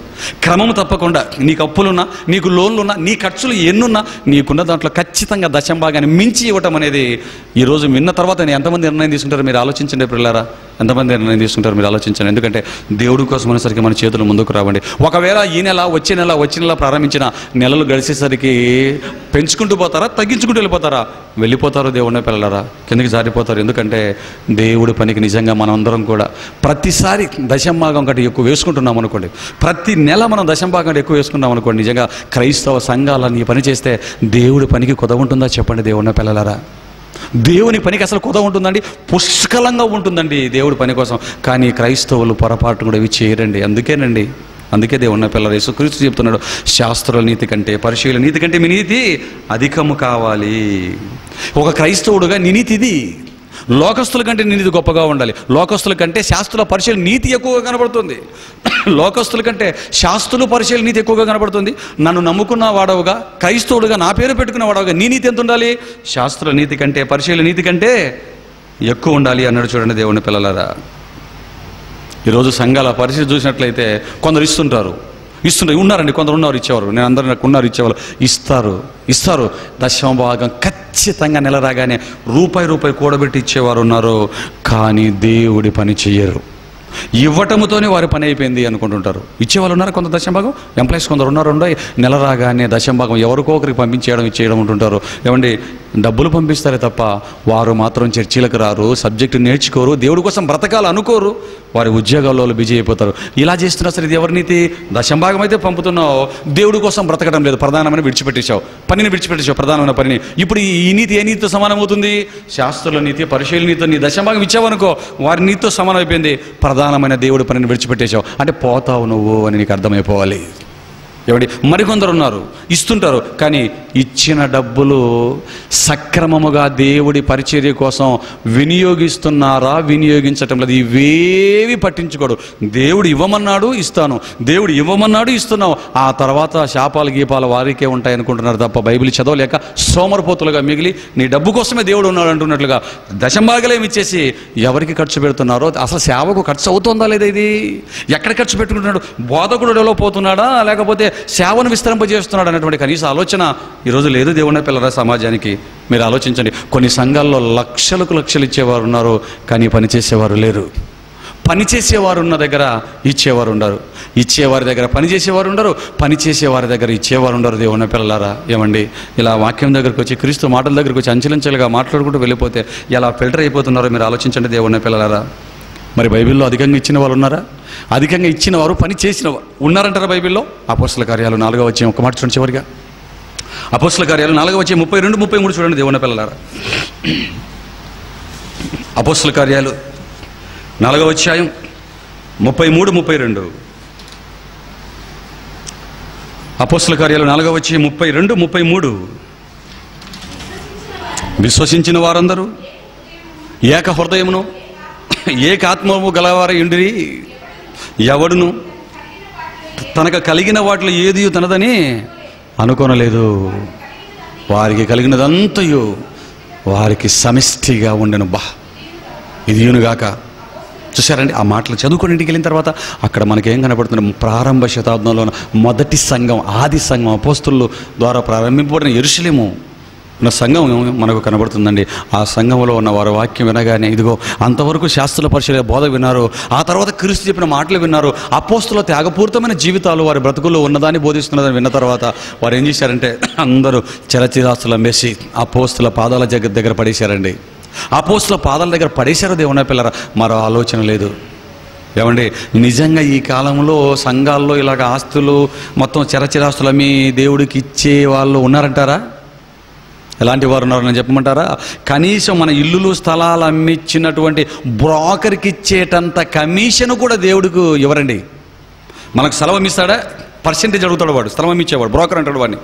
ఈ స్థలం అమ్మించిన వాడు కమిషన్ అడుగుతాడు. 1,00,000కి అయితే ఇంత, 10 లక్షలకి అయితే ఇంత అని కమిషన్ అడుగుతాడు. వాడికి ఇచ్చే కమిషన్తో పోల్చుకుంటే దేవుడికి ఇచ్చేది ఇంత కూడా ఉండదండి. అంటే ఒక బ్రోకర్కి ఇచ్చేంత కూడా దేవుడికి ఇవ్వటం లేదంటే క్రైస్తవుల బుద్ధులు ఎలాగున్నాయో మీరు ఆలోచించండి దేవుని పిల్లలారా. కానీ మొదటి సంఘంలో అలా లేరండి. మొదటి సంఘంలో లేదండి, నేను ఇస్తానని డబ్బులు ఇస్తానంటావా? నువ్వు డబ్బులు ఇచ్చినంత మాత్రాన నీకు పరలోకం రాదు. బాగా వినాలి. మరి డాక్టర్ దగ్గరికి వెళ్ళాం. డాక్టర్ పెద్ద రోగం వచ్చింది, మనకు రోగం వచ్చింది, కోట్లు ఆస్తులు ఉన్నాయి. 1 కోటి రూపాయలు బ్రీఫ్ కేసులో పెట్టి ఒక మనిషిని డ్రైవర్ని పంపించి ఇదిగో నాకు ఈ రోగం వచ్చింది, నాకు క్యాన్సర్ వచ్చేసింది, ఈ 1 కోటి రూపాయలు తీసుకొని నాకు బాగు చేయమని ఆ డాక్టర్కి చెప్పండి నేను పంపించావనుకో, డబ్బులు వస్తే సరిపోతుందా? నువ్వు రావాలి, ఇంటి దగ్గరే ఉన్నావు. నువ్వు ఇంటి దగ్గర ఉంటూ 1 కోటి రూపాయలు డబ్బులు పంపించి నీకున్న రోగాన్ని బాగు చేయమంటే డాక్టర్ వల్ల అవుతుందా చెప్పండి? నువ్వు ఇంటి దగ్గరకు వచ్చానండి, డబ్బులు దశంభాగం ఎక్కువ దేవుడికి మాత్రం పంపిస్తూ ఉంటే, నీ కానుకలు పంపించి నువ్వు ఇంటి దగ్గరకు వచ్చింటే నీ రోగం ఎలా పోతుంది చెప్పు? ఆలోచించిన దేవుని. ఎందుకంటే ఇలాంటి మానసిక రుగ్మత కలిగిన వారు ఉన్నారు కనుక చెప్తున్నాను. ఇక శాస్త్రులు పరిచయులు నీతిని మనం అధిగమించాలంటే ఏం చేయాలి? 10% కంటే ఎక్కువ ఇచ్చుకోవాలి. చూడండి, ప్రధానమైనవి విడిచిపెట్టకూడదు, దేవుడి పనిని పక్కన పెట్టకూడదు. కనికరం, దయ, ప్రేమ, జాలి, కరుణ, ఇతరులను దగ్గర తీసుకోవడం, విశ్వాసం, వీటిల్లో కూడా మనం తగ్గకుండా ఉండాలి. అప్పుడే శాస్త్రుల కంటే పరిచయుల నీతి కంటే మన నీతి అధికమవుతుంది. ఇక మూడవది ఏం చెప్పాడు? వెలుపల శుద్ధి చేస్తున్నారు, లోన అలాగే ఉన్నారు. మరి మన నీతి ఎలాగ ఉండాలి? ఒక మంచి మాట లూకా సువార్త 11వ అధ్యాయం 37-38. లూకా సువార్త 11:37-38. ఒకసారి యేసు క్రీస్తును పరిచయుడు భోజనాన్ని పిలిచినప్పుడు ఆ పరిచయుడు దేని గురించి మాట్లాడుతున్నాడో, యేసు క్రీస్తు దేనికి ప్రియారిటీ ఇచ్చి దేనికి పట్టించుకోకుండా విడిచిపెట్టాడో తెలియజేసే ఒక మంచి మాట అక్కడ ఉన్నది చూడండి. వీరి దృష్టి అంతా ఎక్కడుందో, శాస్త్రుల పరిచయుల దృష్టి ఎక్కడుందో చెప్తున్నాడు చూడండి. 11 లూకా సువార్త 37-38. ఆయన మాట్లాడుచుండగా ఒక పరిచయుడు తనతో కూడా భోజనము చేయమని యేసు క్రీస్తును పిలవగా ఆయన లోపలికి వెళ్ళి భోజన పంక్తిని కూర్చున్నాడండి. ఆకలి అవుతుంది కదండి, చేసేవాళ్ళు లేరు కదండి. పిలిచాడు, వెళ్ళాడండి. భోజనాన్ని పిలిచాడు కదా గౌరవంగా, వెళ్ళి కూర్చున్నాడండి భోంచేద్దామని. అప్పుడు ఏం చేశాడు పరిచయుడు అనేవాడు? ఆయన భోజనము చేయటానికి ముందుగా స్నానము చేయలేదని ఆ భోజనానికి పిలిచినప్పుడు ఆ పరిచయుడు చూసి ఆశ్చర్యపడ్డాడు. ఎందుకు? గుడ్లు పెద్దవి చేశాడు. అమ్మో అని ఎందుకు అనుకున్నాడు వీడు? ఆశ్చర్యపడ్డాడు అంటే ఆశ్చర్యపోతున్నాడు. దేనికి ప్రియారిటీ ఇచ్చాడు? దేనిని చూస్తున్నాడు? క్రీస్తులో పై ఆకారాన్ని చూస్తున్నాడు. స్నానం చేయకుండా భోజనానికి కూర్చున్నాడే అంటే యేసు క్రీస్తు స్నానము చేయకపోవటాన్ని వాడు గమనించాడే తప్ప ఆ పరిచయుడు ఆయన హృదయాన్ని చూశాడా? చెప్పండి దేవుని పిల్లలారా. అంటే పరిచయుల బ్రతుకంతా ఏంటంటే పై ఆకారాలు చూడటం, పైన శుద్ధిని చూసుకుంటున్నారు తప్ప హృదయాలు కుళ్ళిపోతున్న సంగతి ఆలోచించలేదు. యేసు క్రీస్తు ఆత్మీయంగా హృదయ రీతిగా టాప్ 1 ర్యాంకర్లో ఉన్నాడు. ఆ పూట స్నానం చేయకుండా కూర్చున్నాడు. పని చేశాడేమో, అలసిపోయాడేమో, ఆకలి అవుతుందేమో, పిలిచాడు, వచ్చి కూర్చున్నాడు. ఏమండి, వెంటనే అలా కూర్చున్నాడు, వెంటనే లోపల అనుకున్నాడు. చూసారండి, అందుకే వీళ్ళని యేసుక్రీస్తు ఏమన్నా తెలుసా? వేషధారులైన శాస్త్రులారా, పరిచయులారా. అందుకు యేసుక్రీస్తు అప్పుడు ఏమన్నాడు చూడండి. అందుకు ప్రభు ఇలాగన్నాడు, పరిచయులైన మీరు గిన్నెయు పల్లెమును వెలుపట శుద్ధి చేయుదురు కానీ మీ అంతరంగం దోపుతోనూ చెడుతనముతోనూ నిండిందయ్యా, నాశనం అయిపోయింది, కుళ్ళు కంపు కొడుతుంది. మొదట అది మార్చుకోండి, అంటే అది మార్చుకోండి, ఇది వదిలిపెట్టిన అన్నాడండి. 2 బాగుండాలి, వెలుపల బాగుండాలి, లోపల అంతకంటే బాగుండాలి అని చెప్పాడు. చూడండి దేవుని పిల్లలారా, వస్త్రధారణ కాదు దేవుని పిల్లరా, పై ఆకారం కాదు, హృదయం బాగుండాలి. కాస్ట్లీ బట్టలు, తెల్లని బట్టలు కాదు, హృదయము తెల్లగా ఉండాలి. పై ఆకారాలు కాదు, లోన మనసు బాగుండాలి దేవుని పిల్లరా. అదే దేవుడు చెప్పాడు. అందుకే దేవుని పిల్లలారా ఇలా ఉండాలని ఇప్పుడు మనం ఏం చేయాలి? పై ఆకారాలని వారిలాగా శుద్ధి చేసుకుని లోపల కుళ్ళిపోమంటారా? పై ఆకారంతో పాటు ప్రధానముగా హృదయానికి ప్రియారిటీ ఇచ్చి ఇదిగో మంచి సత్క్రియల చేత తమ హృదయాలను ఆత్మలను అలంకరించుకోమంటారా? చెప్పండి దేవుని పిల్లల, సత్క్రియలను ధనము గల వారిగా మరి మారిపోవాలి. ఇదిగో మొదటి మాట లత చెప్పింది కదా, దైవచిత్తానుసారమైన దుఃఖంలో ఉంటే మన బ్రతుకులను బాగు చేసుకునే దేవుడి పనిలో అండి హృదయాన్ని శుద్ధి చేసుకుని క్రీస్తు రక్తంతో కడుక్కుంటూ చక్కగా మనం దేవుడి పనిలో బయట లోపల చక్కగా ఉండాలి. దేవుని పిల్లల, బయట మన ప్రవర్తన బాగుండాలి, లోపల బాగుండాలి. ఎందుకంటే బయట ప్రవర్తన బాగోలేకపోయినా సమాజం మన వాక్యాన్ని తీసుకోదు. బాగా ఆలోచించండి, మన బ్రతుకు బాగోలేదు అనుకోండి, చాలామంది ఏం చేశారంటే పని మాత్రం బీభత్సంగా చేస్తున్నారు, వ్యక్తిగత జీవితాలు కుళ్ళిపోతున్నాయి. వ్యక్తిగత జీవితాలలో వారి బ్రతుకులు లోకముతో సమానంగా లేకుండా బ్రతుకులు బస్టు పట్టించుకునేసరికి ఈరోజు సత్యం చెబుతున్నా, సబ్జెక్ట్ చెబుతున్నా వాళ్ళని ఏమంటారంటే, ఇదిగో ఆయన ఇలా చేశాడు, వాళ్ళ అబ్బాయి ఇలా చేశాడు, ఈయన ఇన్ని పెళ్ళిళ్ళు చేసుకున్నాడు, ఆయన అన్ని పెళ్ళిళ్ళు చేసుకున్నాడు. ఎందుకు ఇదంతా? ఎందుకంటే ఈ కనీస జ్ఞానం కూడా నీకు లేకుంటే ఎలాగా? బైబిల్ చదువుతున్నావు, సత్యం చెబుతాను అంటున్నావు, ఇది లేకుంటే ఎలాగ చెప్పండి దేవుని పిల్లలారా. లోకానికి అలవాటు ఒక మంచి మాటలు చెప్తాను, మీరు ఆలోచించండి. లోకము దేన్ని చూస్తుందో చెప్తున్నాను. పొలారిటీ స్వీట్స్ ఉంటుంది, కాస్ట్లీనే, మంచి స్వీట్, మంచి ఒక్కొక్క ఊరిలో ఒక్కొక్క స్వీట్ బాగుంటుందండి పేరండి. మంచి విలువైన పొలారిటీ స్వీట్, కాస్ట్లీ స్వీట్ తీసుకొని వచ్చి కుష్టున్నటువంటి చేతిలో, నీ చేతికి కుష్టుంది, స్వీట్ మంచిదే, ప్రజలందరికీ ఇష్టమే, ఆ స్వీట్ తీసుకొచ్చి ఆ కుష్టున్న వాడి చేతిలో పెట్టి నీ చేతికి కుష్టుంటే తీసుకోండి అని లోకాన్ని అన్నాం అనుకోండి, తీసుకుంటారండి? అస్సలు తీసుకోరు. ఎందుకు? స్వీట్ మంచిదే కదా, స్వీట్ బాగుంది కదా, స్వీట్ తీయనిదే, స్వీట్ విలువైందే, మరి తీసుకోవాలి కదా స్వీట్ని. ఎందుకు తీసుకోరు? స్వీట్ మంచిదైనా, స్వీట్ ఇష్టమైనదైనా చేతికి కుష్టుంది కనుక కుష్ఠరోగి చేతిలో పెట్టి ఏ స్వీట్ ఇచ్చినా మీరు తీసుకుంటారా పోనీ? కుష్ఠరోగి చేతిలో ఇప్పుడు మంచి స్వీట్లు తెప్పిస్తాం, మీ అందరికీ ఒక కుష్ఠరోగిని పిలిపిస్తాం లోపలికి, అతని చేతుల్లో పెట్టి ఒక్కొక్కరికి ఒక స్వీట్ ఇప్పిస్తాం, తీసుకుంటారా? చెప్పండి దేవుని పిల్లలారా. మనం కూడా తీసుకోం కదండి. లోకం కూడా అంతేనండి. ముందు లోకం నువ్వు ఇచ్చే స్వీట్ కాదు, నీ చేతిని చూస్తున్నట్లుగా నీ బ్రతుకును మొదలు చూస్తుంది. పరిచయులు ఈ విషయంలో తలకిందులు అయిపోయారు, గందరగోళం అయిపోయారు, బ్రతుకులు పాడు చేసుకున్నారు. అందుకే చెప్తున్నాడు, ఇదిగో నన్ను నమ్మిన మీరు పరిశుద్ధంగా ఉండండి. బోధించటం ఇతరులకు కాదు, మొదట పరిశుద్ధత మీకు బోధించుకొని మీలో కలిగి ఉండి మీ బ్రతుకులు బాగు చేసుకొని చెప్పండి, సత్యం వింటారు. మీ బ్రతుకు బాగోలేకపోతే ఎవరు సత్యం చెప్పినా స్వీకరించారని మంచి మాటలు చెప్పాడు. అందుకేనండి లత చెప్పిన మొదటి మెసేజ్ మంచి రెఫరెన్స్ చెప్పింది మీకు 4వ అధ్యాయంలో ఫిలిప్పీ పత్రిక 4:8 మాట చెప్పింది, ఒక మంచి మాట. చూడండి, చదవండి దాన్ని. ఫిలిప్పీ పత్రిక 4వ అధ్యాయం 8వ వచనం చూడండి, చివరిగా మాటని ముగించేసుకున్నాముక. ఫిలిప్పీలకు రాసిన పత్రిక 4వ అధ్యాయం 8వ వచనం, బాగా 8వ వచనం స్టార్టింగ్ నుంచి చదవండి. మెట్టుకు సహోదరులారా, ఏ యోగ్యత అయినను మెప్పైనను ఉండిన ఎడలా, ఇదిగో క్రీస్తు దగ్గరకు వచ్చిన మీరు, బాప్తిసాలు తీసుకున్న మీరు, క్రీస్తును ధరించుకున్నామని చెప్పుకుంటున్న మీరు, ఇదిగో శాస్త్రుల నీతి ఏంటో, పరిచయుల నీతి ఏంటో క్రీస్తు ద్వారా విన్న చూసిన మీరు, ఇప్పుడు మీరు ఏం చేయాలంటే బైబిల్ చదువుతున్నప్పుడు ఆ సంగతులు కళ్ళ ముందుకు పెట్టుకుంటున్నప్పుడు మీరు చూడవలసింది ఏంటంటే, ఏవి సత్యమైనవో, ఏవి రమ్యమైనవో, ఏవి న్యాయమైనవో, ఏవి పవిత్రమైనవో, ఏవి తప్పులు చదువుతున్నారు అయ్యమ్మ, ఏవి రమ్యమైనవో, ఏవి ఖ్యాతి గలవో వాటి మీద ధ్యానం ఉంచుకోనండి.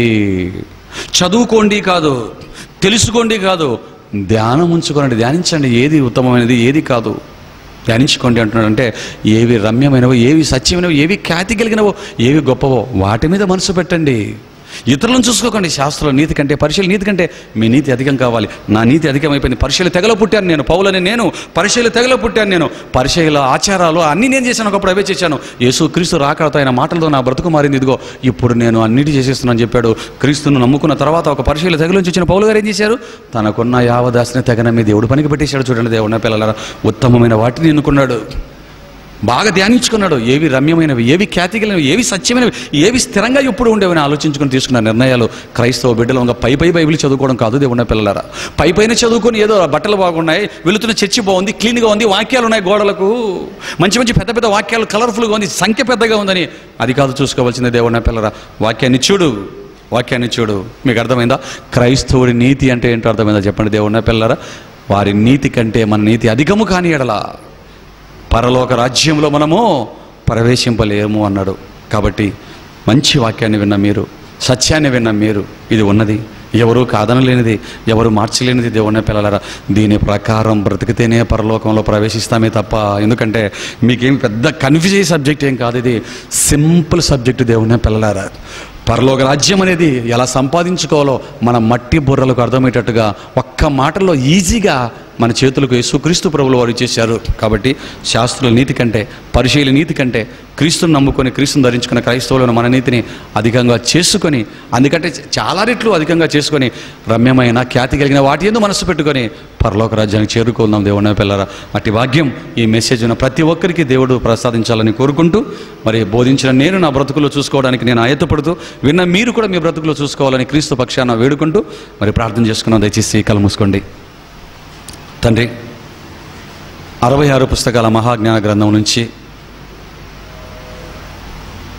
జుంటి తేనెల దారుల కంటే మధురమైనటువంటి మీ మాటను, వెండి బంగారముల కంటే కోరదగిన మీ మాటను, పరలోకాన్ని మాకు తెచ్చిపెట్టే విలువైన మీ మాటల్లో ఉన్నటువంటి సారాన్ని, ఇదిగో క్రీస్తు చెప్పిన మాటలో ఉన్నటువంటి